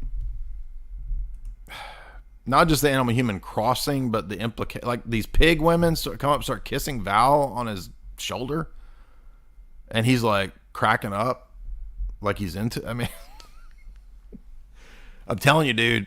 So there's some movies that are just like, what in the world? And it's weirder when they were big box office releases. And I remember when I went to see Island Dr. Moreau in the theater, because I've always been a movie nerd. And I left. I lasted about, halfway, and I got up and left. And if you can't keep high schoolers in the theater for your movie, it's bad. Now I wish going back I'd stayed and watched it, because I mean, it's a Riff Tracks level movie, dude. It's so bizarre. Riff Tracks needs to do it if they haven't done it, by the way. But if you're looking for a preposterous, entertaining, wacky, bizarre, creepy, off-putting, disturbing film, and you want to see, if you would like an explanation of what certain drugs are like without doing those drugs, and I'm not promoting drugs, I'm opposed to the illicit use of drugs. The weed high is what you see in Val in The Island of Dr. Moreau. And an acid trip is literally embodied and incarnated in the Marlon Brando Dr. Moreau character. And by the way, he has a mini-me that plays a mini piano on top of his piano. I'm not joking. You will be blown away if you have never seen the Marlon Brando disaster Island Dr. And that hurt Val's career. So the director in that documentary is like, I think Val and Marlon Brando conspired to destroy my movie. And I'm like, I don't see the logic in Val Kilmer doing that, because Val had like maybe one or two kind of hits after Dr. Moreau, but that was a long time, like lull dead period after that, because that was a huge disaster. And at that time, if your movie's bombed, it would be harder to get big blockbuster movies. Like the studios wouldn't cast you because, you know, you just came out of that giant pile of stink bomb, Dr. Moreau. So I can't understand the logic of Val doing that to intentionally destroy what's his face's movie. But I can understand Marlon Brando doing it. I mean, that guy is just nuts, dude. I don't think he's playing a character. I think he's really insane. Like, I think he really, I mean, he comes off like crazy, dude.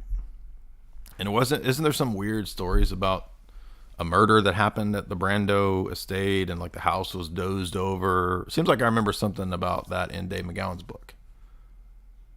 But I mean, dude, talk about crazy.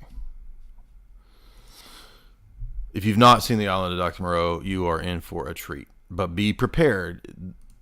It is something else. It is otherworldly in terms of whatever the heck is going on. I forgot what I was doing. Where are we at? Y'all want to watch the rest of the boomer scooters? So I know how Get around, round, round. I get around. I told you. Independence and freedom. The freedom to get around and enjoy life again. My hover round has changed everything. I get around. All right, I can't play that, or they're gonna ding the stupid channel. Oh yeah, we were talking about this. Shooting in a week. I'm gonna make Actions, while mob boss Mickey Bennett, Debbie Reynolds, Lana Turner, and Frank Sinatra. This is key. Listen to this. High-profile performers such as Tony Bennett, Debbie Reynolds, Lana Turner, and Frank Sinatra were all said to have had mafia connections. And not only that, multiple of those people also were FBI informants, right? At least that has been said about Sinatra for a long time. So he was probably a go-between between the FBI and the mafia, would be my guess. While mob boss Mickey Cohen was involved in various Hollywood unions. Yes, and so was Bugsy Siegel, and so was Meyer Lansky and Sidney Korshak. I mean, that was a huge role in Hollywood. And in Russo's book, he says that they had to ask the mob in Vegas permission for Al Pacino to play Michael Corleone. I'm not joking. That's in the Russo book, which I think that's true. I believe that. There's also the case of Gianni Russo, a first-time actor who amazingly managed to score the gig of a lifetime playing Carlo Rizzi in The Godfather. Today I settle all family business, so don't tell me you're innocent, Carlo. Do you remember that's in The Godfather too, right? In The Godfather, because that's how that dude ends up with a horse head in his bed, right? Because he doesn't want to cast whoever they say, right? Remember that? Film.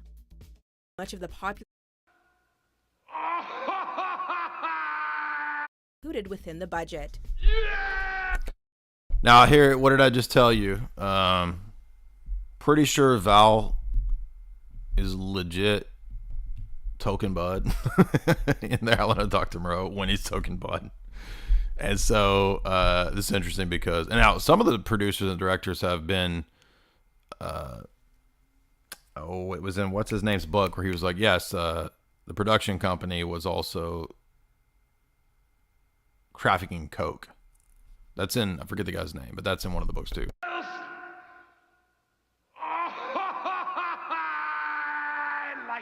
Just as cocaine fueled much of the popular music scene during the 1970s and 80s, so too has drug use permeated the film industry, so much so that the cost was sometimes included within the budgetary bottom line. Actors such as Dan Aykroyd and yeah, let's also include the drug budget fund in the cost of the film. That's wild. Quaid have come out in interviews saying as much, commenting that petty cash was often used to supply cast and crew with coke on the sets of such films as The Blues Brothers and The Big Easy. Want to ask me about anything else? Sex? Drugs? This drug budget can lead to an actor's substance problem being enabled, rather than confronted. This practice could also reportedly extend itself to promotion, specifically with journalists, in exchange for a positive review of a film. Duh, right? Any of this is like record breaking, like. And then they don't end with the PEDO, right? They end with casting couch Me Too stuff, right? Which is like tip of the iceberg. Sexual harassment is kept quiet. Please, I'm not afraid of anyone in show. Yeah, I mean, come on, that's all like super norm. But now, if that's the case, and normies can figure that out, don't you think there's other stuff going on? Right? And what's another huge side of this that a lot of people don't know about? Well, that's the cult side of this. Did you know that like numerous actors, performers, they're not just involved in intelligence stuff. A lot of these people are brainwashed in cults and raised in cults. And I've been talking about that for a long time, but a lot of people just can't seem to figure out why that is a big deal or what, because there's an intersection between the CIA, mind control, and cults and Hollywood. It's like interesting. All of these worlds seem to merge on this world, and that's why I wrote 2 books on it. It's fascinating. Fascinating. Sometimes the truth is stranger than fiction.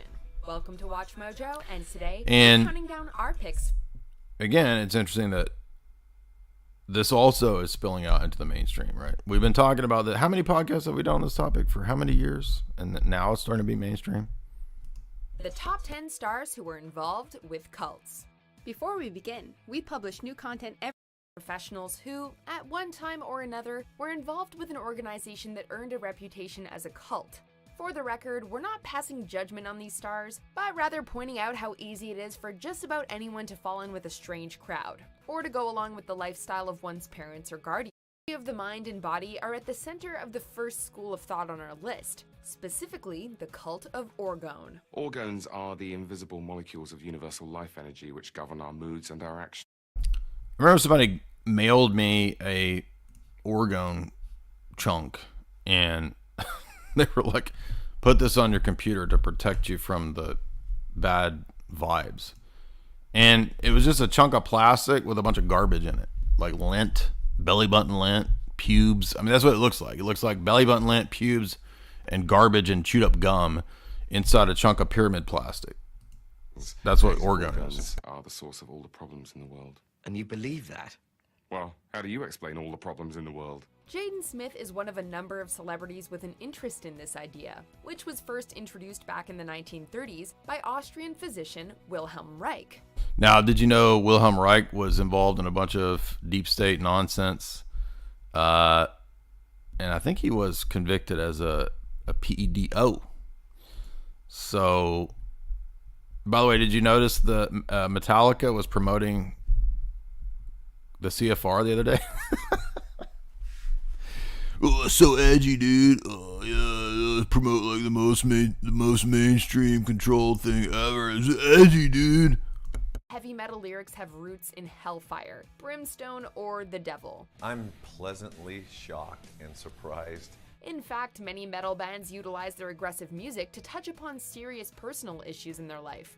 One such musician was Metallica's James Hetfield, who channeled his youthful anger and bitterness towards his parents into lyrics for songs such as the intense Dyer's Eve. Hetfield was born to strict Christian scientists who believed a cult, by the way. That is not a Christian thing. It's a complete mind control cult that believes that through mind powers you can heal yourself and that you don't need doctors. By the way, Val Kilmer is a Christian Science believer. So, once again, Hollywood, music industry, cults. Wonder why they're always connected. And why is it that so many times people from weird cults end up in A-list pop star type stuff, including goofy evangelical stuff? Right? Have you all seen, Katy Perry? Katy Perry used to play on TBN. Did you know that? Prayer and faith, rather than modern medicine, should be used to treat disease and illness. James's mother Cynthia died from cancer, which That reminds me too. A lot of people don't remember. This is a little tidbit in Anglo-American establishment. Quigley says that at the turn of the century, a bunch of the Royal Society elite, the Astors, Cliveden set people, they were all into not just mesmerism and that kind of silly stuff, but they were into Christian Science. They thought Christian Science could potentially be the future world religion. Just a little interesting tidbit, but that didn't pan out. But that was tapped back at the turn of the century, according to Quigley, to kind of be like the future religion. So remember then that Christian Science has its origins in, for all intents and purposes, the Illuminate confirm. He was still a teenager, and the memory of his loss continued to inspire the frontman for years to come. You can combine those two loves of life. Yeah, a little bit. Number 8, Val Kilmer. Forgive me. Told you. Now, I've not seen these. I don't even know what's on these videos, but I mean, this is a 2019 mainstream Mojo clip. And dude, I mean, I was talking about all this stuff in 2007. If I don't shake hands. Speaking of Christian Science, the next celebrity on our list is anything but bitter about his faith in this controversial religion, even to the point of challenging his own health. Val Kilmer with... Dude, Val, what are you doing, man? You're Mad Mardigan. We need Mad Mardigan. Okay, the world is really run by satanic witches. We don't need a stupid daikini that believes in Christian Science. We need frickin' Mad Mardigan. Willow! We need the greatest swordsman that ever lived. You are the greatest swordsman. A superstar throughout the 1980s and 90s, a handsome and charismatic actor who delivered consistently impressive performances in films such as Tombstone, Heat, and Willow. However, Kilmer's devotion to Christian Science has... So, wonder why it is that so many A-list people end up in just crazy cults. And I think there's a lot of different theories. I mean, a lot of different possibilities, and it could be all the above. It could be a mix of all the above. I mean, on the one hand, there's the idea that, well, they just partied a lot and they got really egotistical and they just went nuts. And so then they bought into some, crazy thing that came along. That's one theory. They are raised and groomed in a cult for the purpose of fulfilling some kind of role. Perhaps their parents got them into this and they kind of PIMPED out their young ones. We've seen this a lot. There was a whole documentary made on that. Actually, 2 or 3 documentaries made on that. That can happen. I don't know if that happened to Val. I'm not claiming that. I don't have any knowledge of that. But I mean, Val was in Disney movies. Did you know he got his start in those goofy, like 70s, 80s Disney movies? Remember those? I mean, everything connected to that's creepy. So there's that.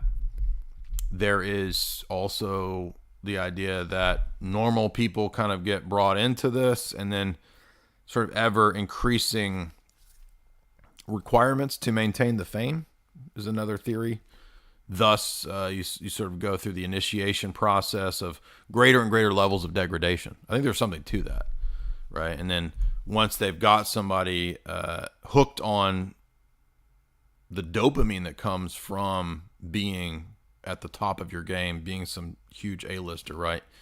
Then when those people are no longer famous, when they're out of the limelight, people start to say that their career is gone. Then I think they're like, well, you want to be back at the top, you're going to have to do some things that maybe you weren't willing to do before, which could be any number of crazy things, right? That's part of it. And then it's much easier to use these kinds of people for furthering the cultural toxic agenda. Maybe so-and-so, wasn't willing to do this kind of a scene or to sleep with this kind of a person. Oh, you enjoyed your late 90s blockbuster fame? Would you like to have that back? Okay, well, you're going to need to do this. That's how it works. Reportedly angered his family, who believed that a lack of... By the way, didn't Dave Chappelle say that? Remember that? Remember back in like 2009, 10? Dave Chappelle's like, man, I'm leaving Hollywood, right? And he left. And he's like, I'm moving to Africa. Right? It's like, it's crazy. And he talked about what they expect you to do. So, yeah, I mean, that's what people were, conspiracy theorists were saying all the time. Has everybody forgotten that Dave Chappelle like went total conspiracy theory? Isn't Jim Brewer now kind of talking conspiracy theory, right? I was listening to Jim Brewer on Joe Rogan, and he was like, dude, like I was like getting scared, and the government was after me. So maybe he was just partying, maybe he was just too paranoid. But I mean, why does this keep happening? Why do so many actors and people at a certain point, at a certain level, they say all this stuff? Why is that? Are they all crazy and making up stuff? I don't think so. There's more to this. Proper medical treatment for a throat tumor has resulted in needless physical suffering for the one-time Bruce Wayne. No. You sure? Yeah, I'm sure.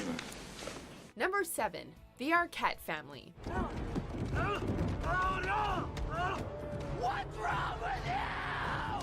Alternative living was all the rage back in the 1960s and 70s. The idea that a commune of like-minded people could make a go of it, constructing a small society outside the confines of the modern world. These communes usually attracted hippie types, as well as those seeking to profit from those same hippies. Well, yeah, I'm sure everybody remembers Alexis. And, you know, Rosanna had an interesting history of roles that suggested mind control as well. In fact, if you've watched Severance, and yes, I know everybody said, when are you going to analyze Severance? I have watched all of Severance, and it is 100% totally MK Ultra mind control, corporate, deep state. It's crazy. And what do you know? Rosanna Arquette is the handler, right? At least in season 1. And it reminds me that, I mean, she didn't just have that kind of a role in that. She has a similar role in Lost Highway. She's not exactly a handler, but she has a double, if you remember, right? There's like the redheaded her, and then there's the blonde her. And there's like the alternate personalities of one that's the girlfriend to Fred Madison, and then there's the alternate other one that he doesn't know if it's another person, a twin sister, or if she's got a split personality or what's going on. That is the PRON person who has to go to Dick Laurent to be initiated into this organized crime PRON thing. And then, of course, everybody knows, I think you know how the movie ends with a certain type of movie. So, again, this is another one of my theories. Can't prove it, but I tend to think that there is something to this idea that sometimes what people are into, they will be given or play those roles. So you'll notice a lot of Hollywood people who it has come out that they were in some way assets or spies or had some function or role with the intelligence apparatus or with the CIA. What do you know? They just so happen to play spies in tons of movies. People who are very much into the occult, witchcraft, what do you know? They just happen to have played a bunch of roles where they were witches. I mean, this is a recurring pattern that doesn't, it seems to be too often to be pure coincidence. Hollywood's Arquette family lived on such a commune back in the early 70s. Now again, remember all these communes, dude, that's just rife with 100% MK Ultra mind control stuff. I don't know their specific commune. I don't even have to know because it's so prevalent that it's just like, when is it not the case? That's the real challenger. Find the cults, the communes, that isn't connected to like intelligence stuff and CIA and all this stuff. That's the real challenge. A place called the default is that it is there. Skymont with no running water or utilities. Patricia Arquette told the Wall Street Journal that she, her parents, and her 4 siblings all slept in the same bare cabin room, living in poverty until eventually making their way back to the city. Number 6, R. Kelly. I didn't know he was in a cult. So this video is actually kind of interesting because I didn't know. I've forgotten about the Arquettes, but this gives you a taste, right, of a pretty consistent pattern of. And I mean, there's a lot of things that could be going on, but a lot of times cults, obviously, there's abuse involved in cults, and it does seem to be the case that people who are abused tend to move towards the arts because they do, through the enforced traumas that they go through when they're young, they have a better defense mechanism of dissociating and living in fantasy worlds, and that I think makes them a little more prone to the arts. I'm not saying that's a good thing, but I'm saying that seems to be an effect of this. Not me, y'all. I'm fighting for my life. Y'all killing me with this. Many people don't know this, What? But if you qualify for this new offer through What was that breakdown about? What? I've never seen that. If there's any R&B performer who seems to be a magnet for controversy, it's R. Kelly. The singer It's the remix to Ignition, hot and fresh out that kitchen. Mama rolling that body, got every man in here wishing. Sipping on coke and rum. I'm like, so what? I'm drunk. It's the freaking weekend, baby. I'm about to have me some fun.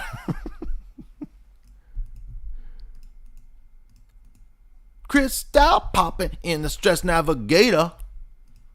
We got shrimp over her, just like the party was catered. Is that it? That's how it goes, right? Popcorn shrimp, like the party was catered. best known for songs like I Believe I Can Fly and the epic Trapped in the Closet, has raised eyebrows for the sort of behavior which allegedly goes on. I don't even know why I know that. So, by the way, weird full circle here. Remember me telling you the story about that crazy Ronald McDonald hair punk chick? So when we were at that band playing at the university's concert, it was a small local band. My buddy was in it.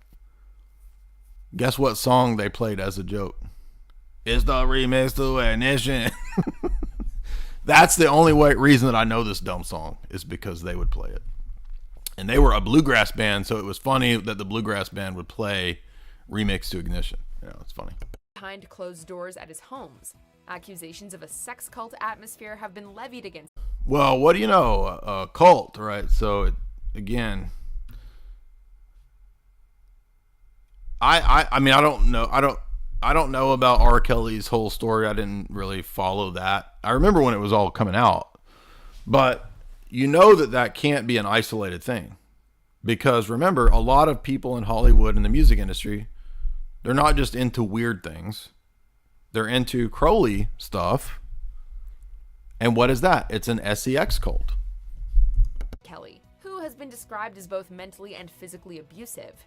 Although the women are above the legal age of consent, Kelly's demands of personal submission and control have been compared to a Stockholm Syndrome type of situation. Kelly is said to be in charge of what the women wear, where they eat, and how they can communicate. Wow.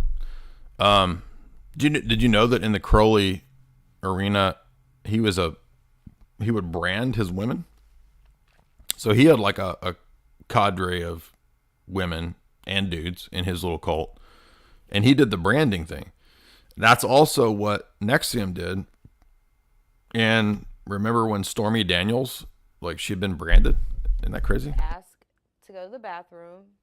Ask if you can order food. Number 5, Michelle Pfeiffer. As I was saying. Now this one I don't know about. Michelle Pfeiffer coming from a cult? That's weird. I'm a woman and can't be taken for granted. It's a story as old as time. A young and optimistic young star arrives in Hollywood with all those hopes and dreams of becoming a star. So far so good, right? But what happens when you make some poor decisions as to the sort of company you keep? Well, then you might find yourself in a situation such as the one Michelle Pfeiffer told reporters when she was promoting for her 2013 film The Family. Pfeiffer revealed that she fell in with a niche cult run by 2 personal trainers early on in her career. It was called breatharianism and stated that food and water... I remember hearing about this. I thought it was a joke, right? Because where did I hear about this? Alan Watt used to make fun of this. Not Alan Watts, Alan Watt. And I remember John Adams and Chris would talk about this. And I was like, that's not a real thing. But I remember Alan Watts. Hi, folks. I'm Alan Watt, and you're listening to Cutting Through the Matrix. We know the big boys. The big boys will give you your belief systems. And one example of this is the ridiculous cult called breatharian. You see, all you need to live on is the air. You don't need to eat. And it's a mind control cult. Actually, it was. I could not believe that was a real thing. Right? The breatharian. Like, so you don't need to eat. You live. You can eat air. And Michelle Pfeiffer was in this. That's pretty crazy. I didn't know that. Were unnecessary to sustain life. Right. No, but I'm bored. Number 4. You talking to me? You need to eat, huh? You need to eat. You just gonna eat the air, huh? You gonna eat the air?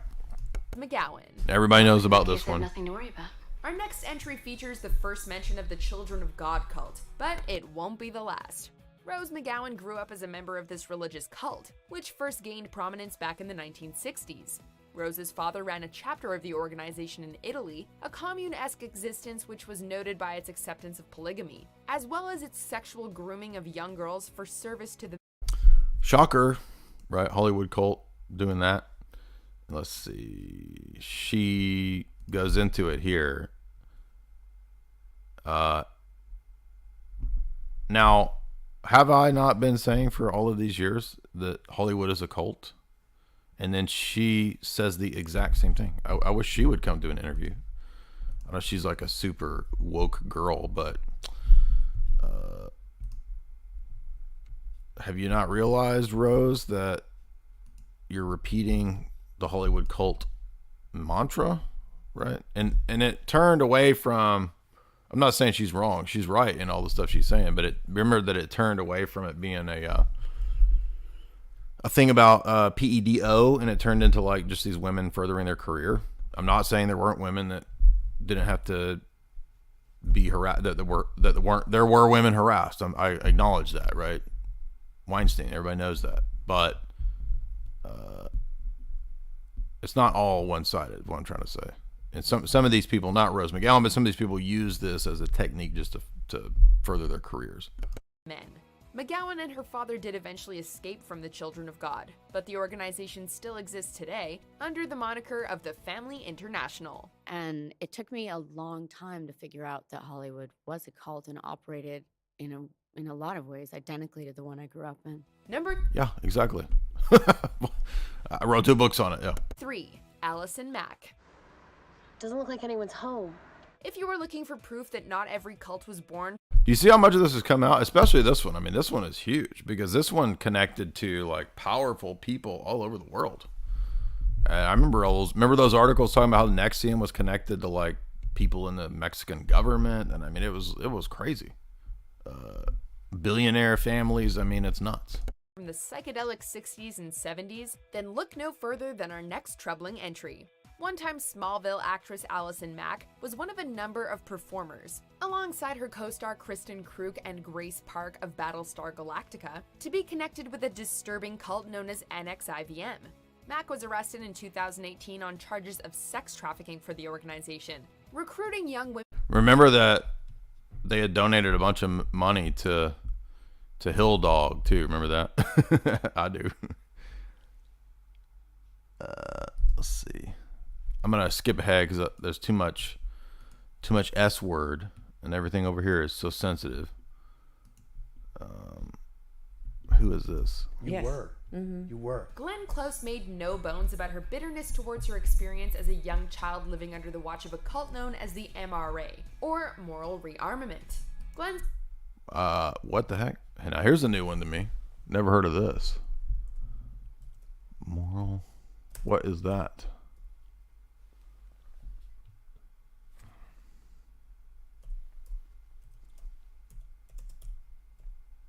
Moral rearmament cult.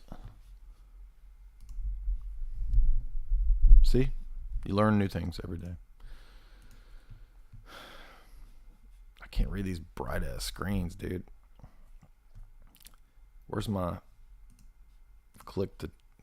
It's not even there.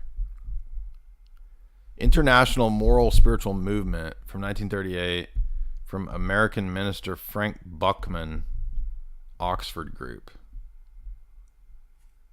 He headed it until 1961.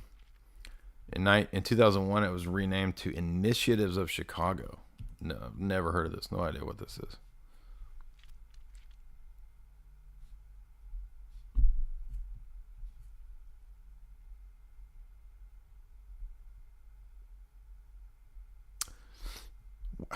Where's the summary, dude? I don't want to read all this crap.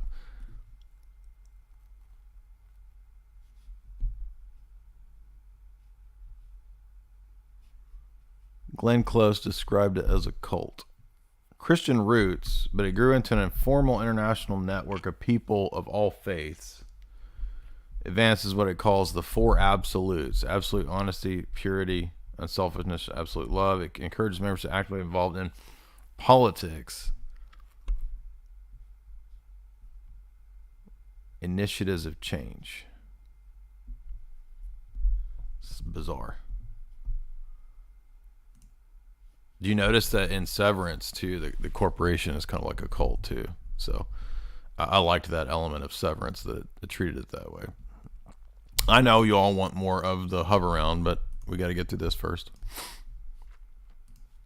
Father moved the family to Switzerland when the actress was 7, and they lived there in commune-like conditions for 15 years. Oh, Switzerland. There's always a bunch of CIA cult stuff going on in Switzerland. There's something to that. It's not been very heavily explored, though. Remember the BBC, the twins, the mind control? They're like those two Nordic chicks. BBC Life in the Fast Lane. That's crazy. Remember that? Everybody forgets that. That's an MK Ultra classic there. And nobody can really explain that. Nobody ever. I mean, it's just sort of this mysterious 1 hour BBC thing they did. And those sisters were from. I bring this up all the time because people forget this stuff, right? I'm like a living archive of all this like conspiracy material.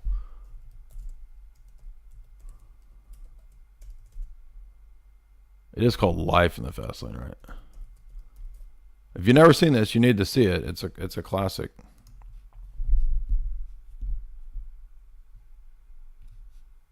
Madness in the Fast Lane. I always get it wrong. Yeah, so if you're a skeptic about these things, well, have fun with this one.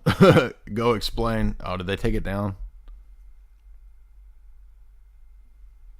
Okay, so now these makeup chicks are talking about it, right? So if you put on makeup and talk about this stuff, you'll get millions of views when I've been here talking about this stuff for 20 years. So I guess I just need to put makeup on, right? If I put makeup on, people will watch me talking about, I'll get like 1 million views if I start putting on makeup, right? Did they scrub the whole thing? Come on now. This is not the full video. I feel like it's on here, but it's like name something dumb. Look what they're calling it. Shared psychosis. No, dude, come on. This is 100%. She goes to assassinate an RAF guy.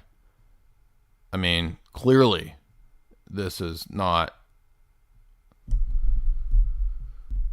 so much low IQ crap, dude. I just can't take it anymore. Imagine watching that and thinking that, well, they're just psychotic.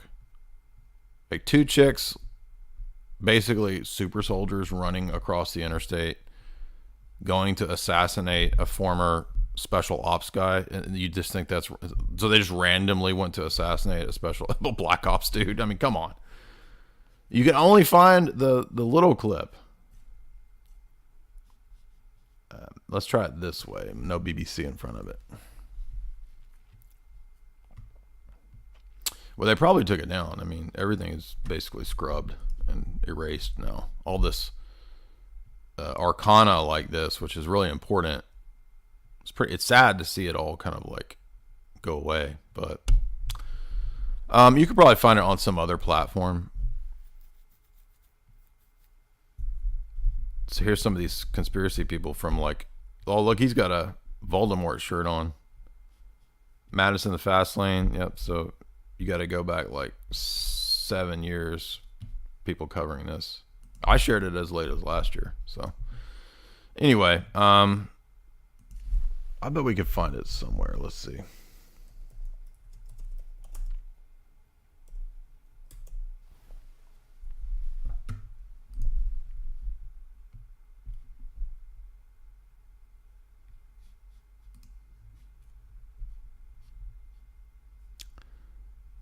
Was this some kind of... Oh, this... No, preview. Some weird site. Some weird Russian site. Is this it?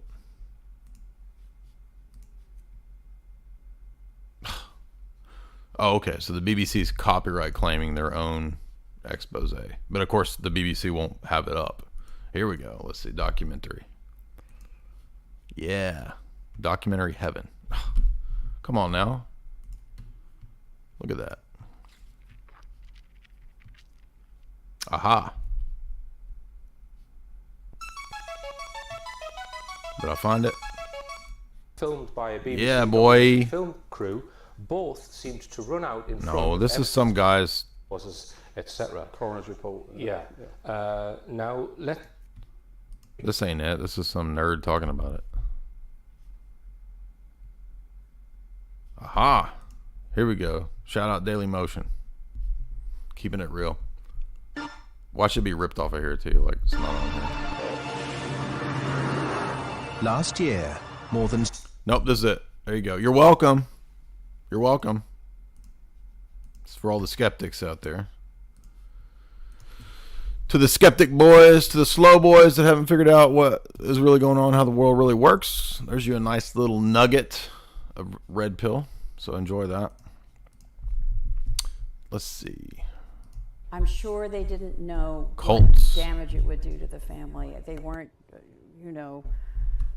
they were very altruistic. They wanted to do something for the world. And You're a really creepy dude. That's not true. We mentioned earlier that we'd return to the Children of God cult, and so here we are, at our #1 pick. Joaquin Phoenix, along with his brother River and other siblings, lived with their parents under the cult. Well, it's interesting that River is no longer with us. But yeah, I imagine everybody knows about Joaquin. And if you go back to those old 80s movies, have you ever seen that terrible movie Space Camp?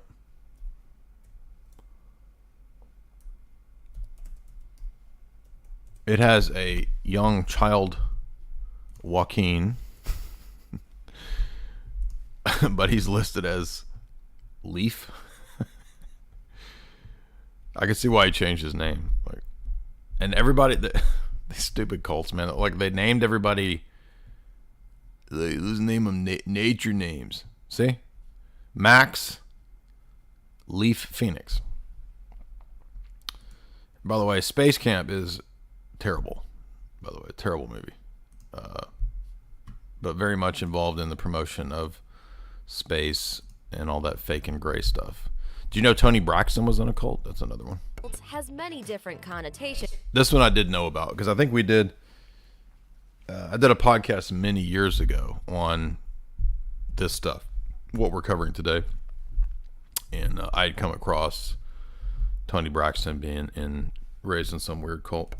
And can mean lots of things to different people. In general, cults typically include a religious component and some level of isolation from the rest of the world. The following celebrities grew up in cult-like situations, some more intense than others, but all outside the mainstream. The Break My Heart memoir, the famous R&B. So they just like reproduce their videos. It's like the same video that the other person made. So is that how you grow on YouTube? Is you just remake the same video that somebody else made? The singer revealed that she joined Pillar of Truth, a Pentecostal apostolic group, with her family as a young girl. She said her family fell into religious extremism, where women and their nakedness had to be covered up in full and almost everything was considered evil, including going to the movies. The group alleged allegedly required its members to speak in tongues, which Braxton reportedly faked at 8 years old just to keep up. According to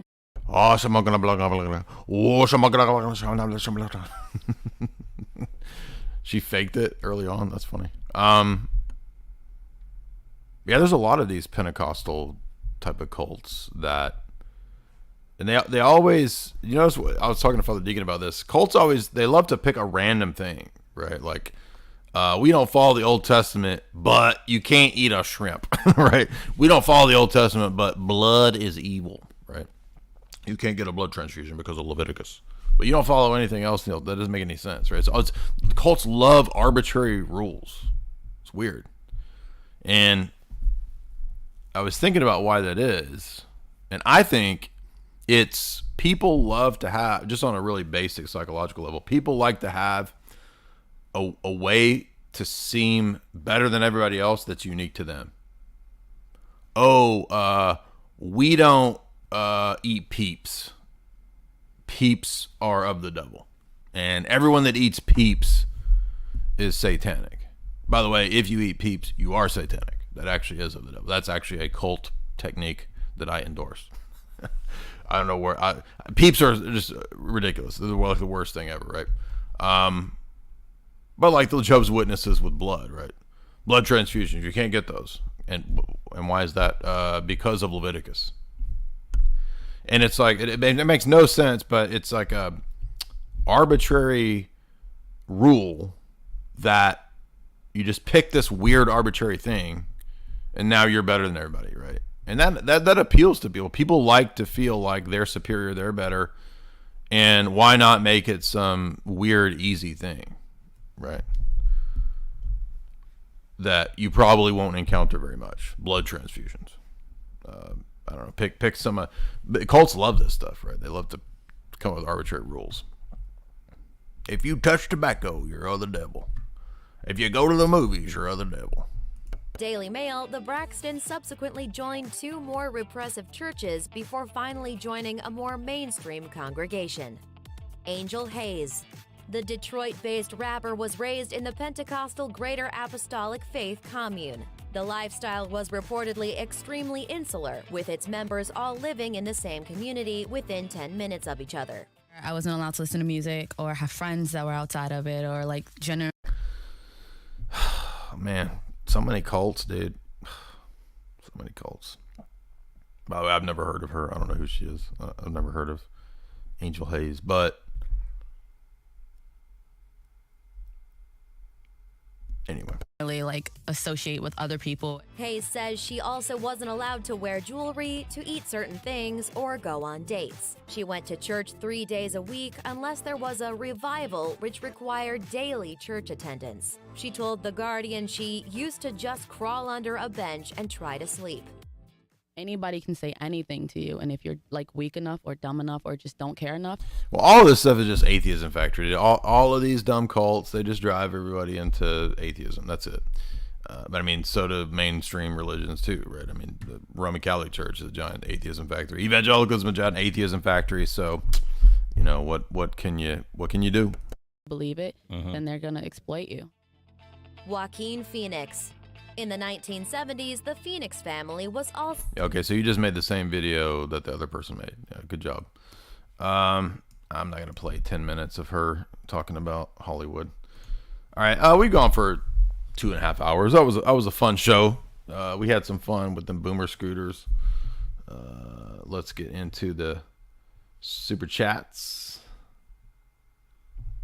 Valentine, just keeping it simple. Keeping it lovey-dovey with those love points from Valentine. $5, 5 love points. Valentine says, please don't go back. Oh, he's doing the boomer thing. Ha! Better keep your 9 to 5.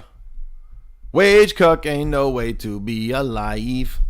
I want to feel like I am so alive. Thank you for that, Valentine. Keep up the great work, Valentine says. Much appreciated. Bobby Ray Lemon. That's a country boy name right there. That Bobby Ray Lemon. That's a man who will swindle you out of your tater tots right there. 100%. He says for $30. Woo!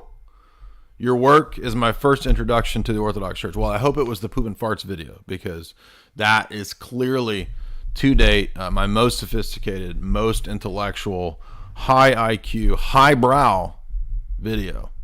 Regardless of what all the detractors say, your content and style point people to the truth. Thank you. This isn't an affectation. This is not a character, right? This is actually me. That's a weird thing about the internet, is it's kind of made this. It's made it possible for people to gain a following for just being them. It's like when I met Alex, you know, you when you know people through media and through screens, you kind of think, oh, they're not like that. What are they like in real life, right? This is a character they're doing, right? But then, actually, no. Most of the time, people that I've met online in media, they're pretty much like they are on the, like, it's weird. It's different now. Like, so, you know, 30 years ago, if there was a famous person, you would see them in the plays and the shows and the movies and the concerts or whatever, and you always wondered, well, what are they like in real life, though, right? And there was a kind of a mystique about it. And that's all different now, because now the authentic person is available on the internet, right? And so you're not really being a character. But if you wonder, this is the actual me. Like, if you were to hang out with me on a weekly basis, it would be the exact same person on the live streams. This is just how I am. It's exact. Go look at when I won Wittiest in high school. Exact same dude, exact same goofy, stupid style of jokes, dumb shirts, dumb voices. It's been the same, keeping it real since high school game, boy. Spitting that high school game, still the same. Nothing's changed. Ain't a dang thing changed. So the detractors, I mean, it is what it is. But thank you for that, Bobby Ray Lemon. And by the way, you need to stop scamming people out of tater tots with a name like that, boy. Avery Howat, $1. Do you believe that salvation is based on grace or human effort? I've heard Orthodoxy believe you're saved based on your works. No, we believe that it's both. It's a both and, it's not an either or. But thank you for that. Mick, $10. You have strengthened my faith. Well, thank you, Mick. By the way, guys, I'm not a preacher. Okay, so a lot of people talk, they say, you need to do this for your ministry. You need to do this for... I'm not a preacher. I'm not a minister. I am not a journalist. I am not a... I'm trying to think of the descriptors that are not me. I'm not a preacher. I'm not a minister. I'm not a counselor. I'm not a journalist. I don't call myself a theologian. I'm not any of those things. I'm not your spiritual father. I am not your mentor. I am a riffing, goofy, philosophic commentator on the internets. That's it. So do not expect more from me than that. And I will never let you down. Because I'm not trying to sell you on me being your guru. I am not a guru. I'm not a priest. I'm not a cleric. I don't have any role of authority or position. I've pretty much just been here doing this. And it's weird because if people, like if you talk about theology and people saw the theology video, let's say people don't know what you do, and then they click around and they see you talking about theology. Oh, he's that theology guy. He's the Orthodox theology guy. Well, I don't actually think out of the 1,000 videos, the majority of the content is not actually Orthodox theology in videos. There is some of that.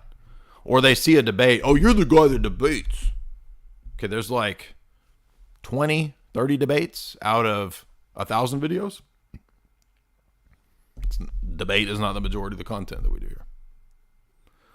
When I see you on Alex, you're serious and you're delivering the information. I come over here and you're acting like a dang fool. Well, I'm a dang fool. Like, that's the real me, dude. So if I'm doing a broadcast where it's serious, don't lose your shit because you see me over here acting idiotic and silly and fun. This is the real me. And it's not appropriate to do this on that platform you see.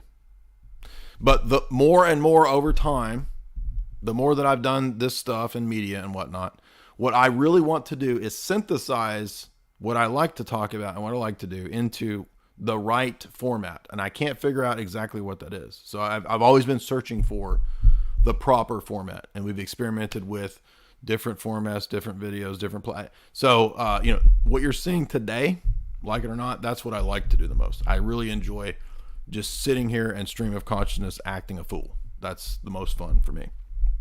And that's what brings in the most super chats. That and like, I don't know, debating Matt Dillahunty. I think that got a lot of super chats.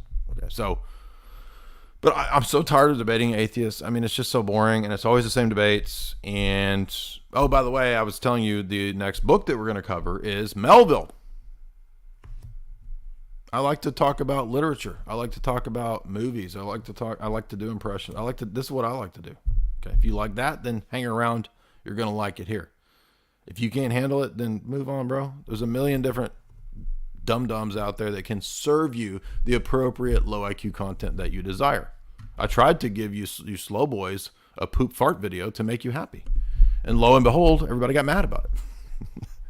Not really, but you know what I mean. Anyway, Mick, $10. You strengthen my faith. Do a critique of Rudolf Steiner. Rudolph the Red-Nosed Steiner had a very weird cult. To do it justice, though, please start with epistemology, his 3 key texts, then his conspiracy material about World War I, and then his God. Bro, I can't read thousands of pages of that crazy cult leader. I mean, do we really even need to go reading all of his works to do a critique of it? I mean, if you do the right epistemic critique, you just do it from like the assumptions of his overall belief system. That's why I don't have to read 10,000 pages of Rudolf Steiner. I'm never going to read the works of Rudolf Steiner. I'm sorry. I mean, I appreciate your super chat, but I mean, with all of the high quality books that are out there, why would I spend years reading the collected works of Rudolf Steiner? Is you got to read the collected works of Osho's and Osho's PhD thesis on power of booger whistles.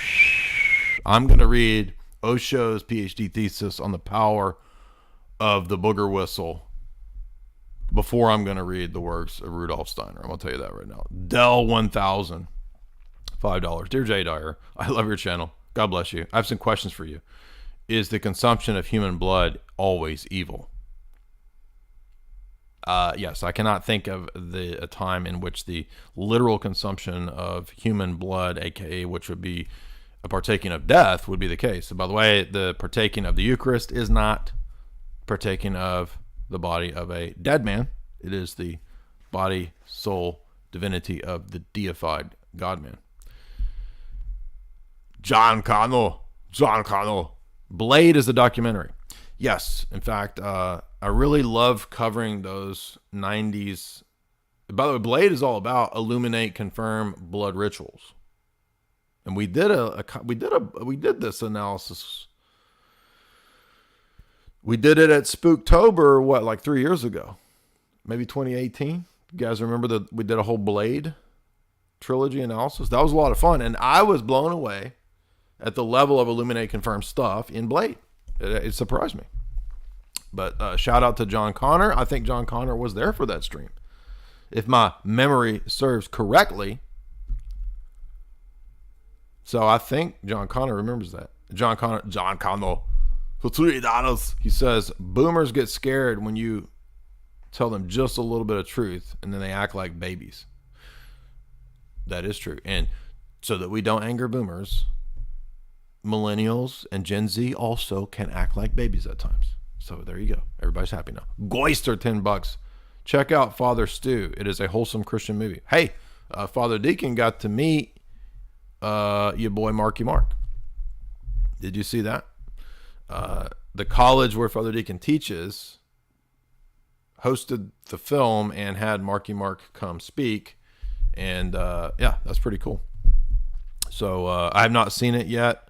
When we went to the theater, like last week, we saw Nick, The Unbearable Weight of Massive Challenge, and I loved it. That was a lot of fun. So really wish we could have bumped it up this week to 90,000, but that's okay. Goyster 5, would you stream at Cozy? You can convert Catholics and Protestants. Well, the thing is that I have a very close, loving relationship with Rockfin. And so I like to, outside of this platform, which is my largest, direct people, and well, obviously the content over on AJ's video streaming is the biggest. It's actually a bigger audience than what I get here. But here is a good means to drive people to Rockfin. So because I have a close business relationship with Rockfin, it's not advantageous in this situation for me to drive people to a separate platform. Now, nothing against anybody at that platform. I'm not dissing anybody, but I have a deal with Rockfin. So I want you guys to sign up for the people that have put huge amounts of support and effort into promoting me on Rockfin. So, again, nothing against anybody at that platform at all, but I'm with Rockfin. So please go to Rockfin. Does that make sense? Lamont Stigler, Boomer Choco Chrome.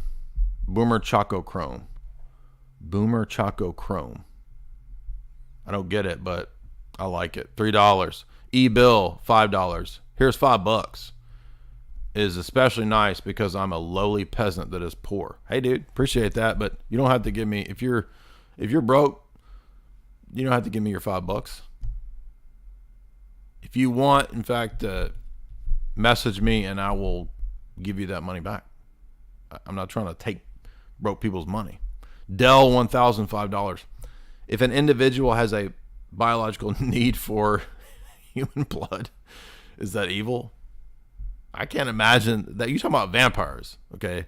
The vampire, and by the way, it's even more fake and gray if you spell it with Y-R-E. The vampire is not a legit biological need. So I think you've been spending a little too much time at Stephanie Meyer, Dell 1000. You need to get over there and start reading your Bill Nye and your Neil deGrasse McTysons. You need to learn some science and get your head out of the vampirism. God bless you, Jay. Stay safe. Additionally, Megan Fox is a transformer.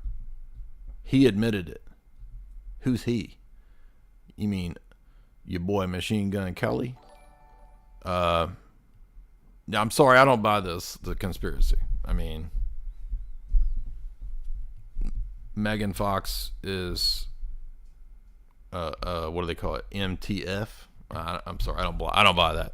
I mean, yeah, anything's possible, but I remember people trying to say Cindy Crawford was. I'm like, what? Cindy Crawford? She got a kid that looks just like her, dude. What are you talking about? Give me a break. Trad culture preservation, $5. Why did God create scores of language families in Papua New Guinea? I don't know, but I don't know that. I mean, there's the idea of secondary causes, right? I mean, God doesn't directly create every single type of thing. So I don't know that I wouldn't say God directly caused different language families in Papua New Guinea. Where was the Garden of Eden? I don't know. I mean, the Garden of Eden lists I don't think it was actually on Earth as we now know it, right? So in the fall, there was a big shift in the metaphysics of our world. And so the Garden of Eden in a sense, was on earth, but it's also a higher dimension. It's a spiritual reality. So it's not like over there on that, in that glade. It's the nude people over there in that glade. Right? What is the effect of the Tower of Babel on anthropology and linguistic family groups?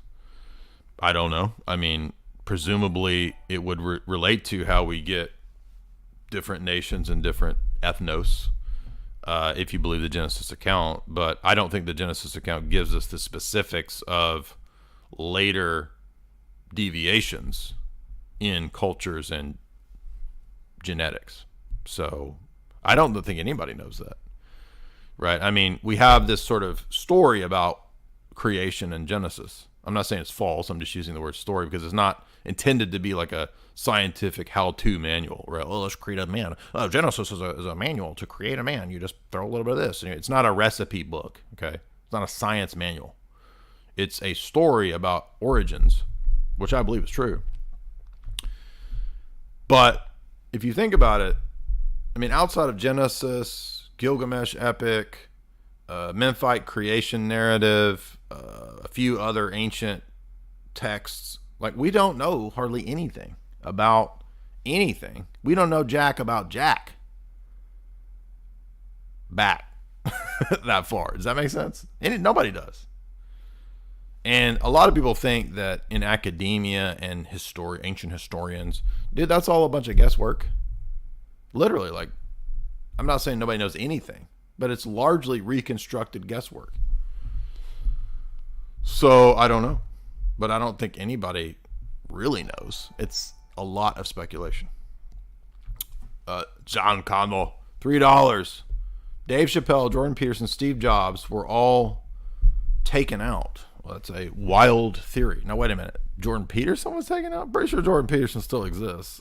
I mean, unless you think he was replaced by an Illuminate clone. I can never tell if John Connor is joking or I mean, he's a long time super chatter. So shout out to John Connor. Not hating on John Connor. It's just, I kind of think he's joking, but maybe not. Maybe he's a hardcore conspiracy man, and he thinks JBP was replaced by an Illuminate confirmed clone.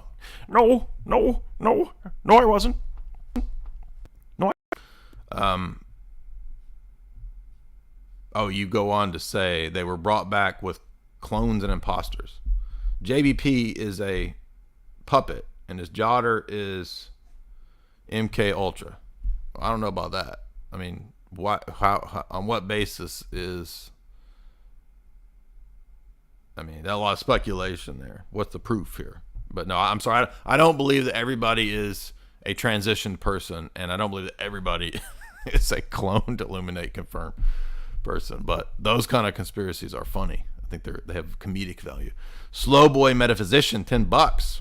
I'm gonna play Dyer Wave when I consummate my marriage. Whoa, dude. Whoa. It just got weird up in here. Stuff just got weird up in here. I don't even know what to say right now.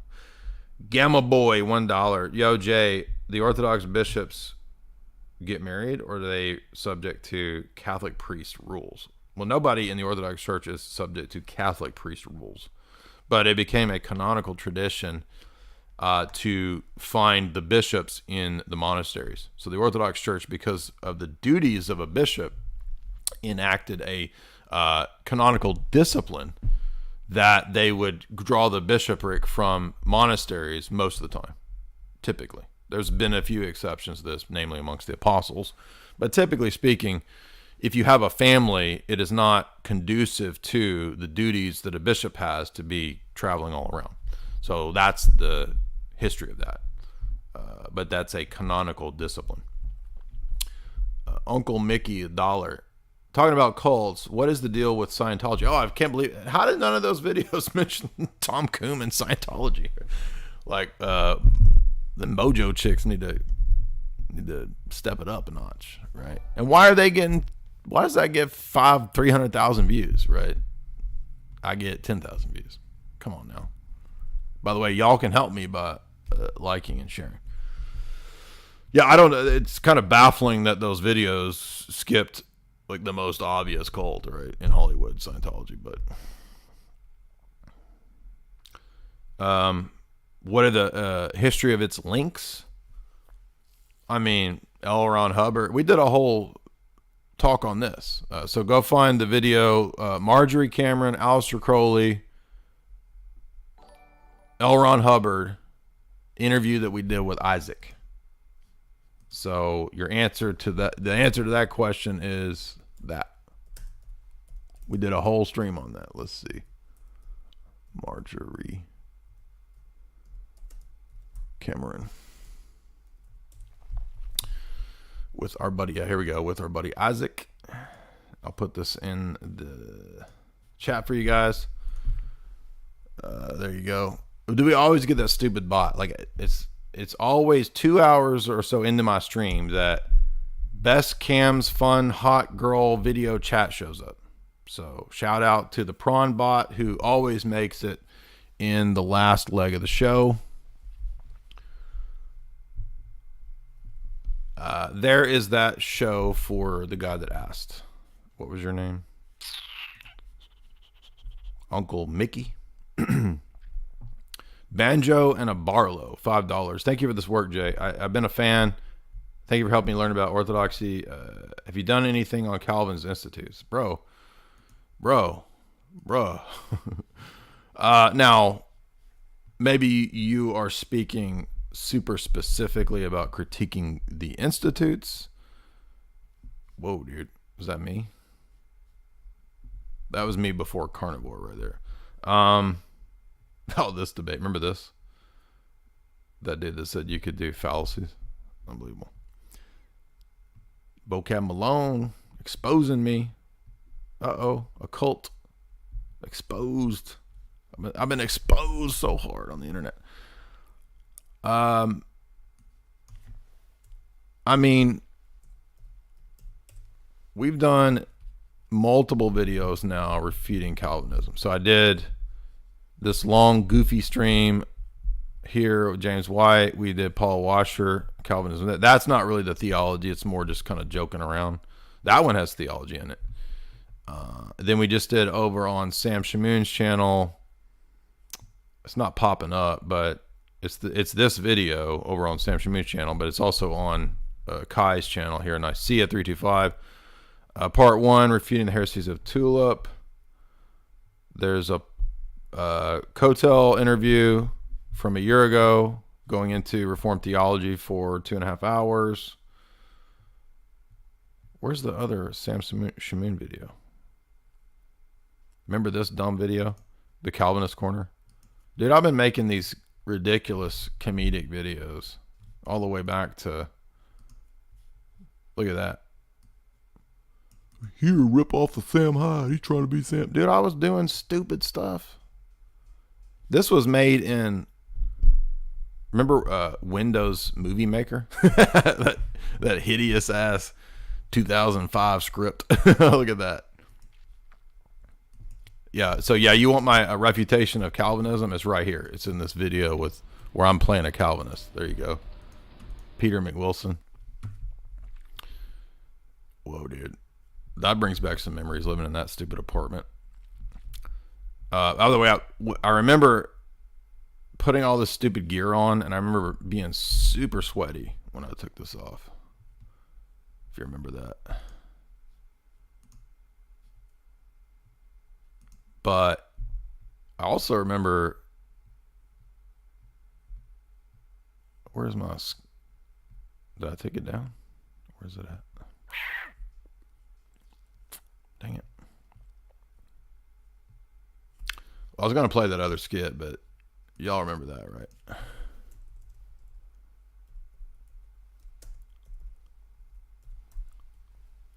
I had a WIGG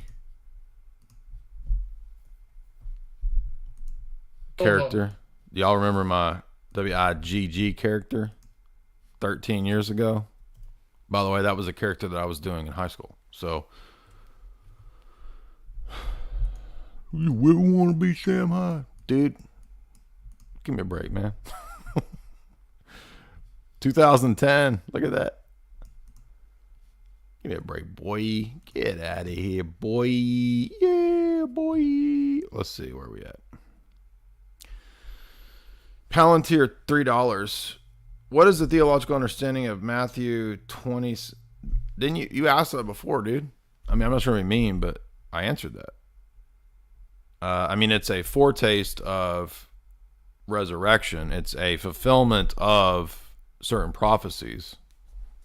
For example, the end of Daniel mentions that when the Messiah comes, some of the saints will be resurrected and seen in Jerusalem. So it also partly proves partial preterism. So look at the end of Daniel, compare that to Matthew 27, 51 to 53, and that's what I think is going on there.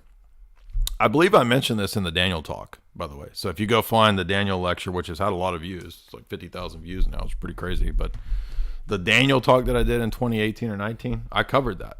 So you would find that relevant. Cyril Oppenheimer 350. What do you think of Leo Zagami? Confessions of Illuminati books. Don't know anything about Leo Zagami's books. I've seen his videos over the years. I don't have any opinion.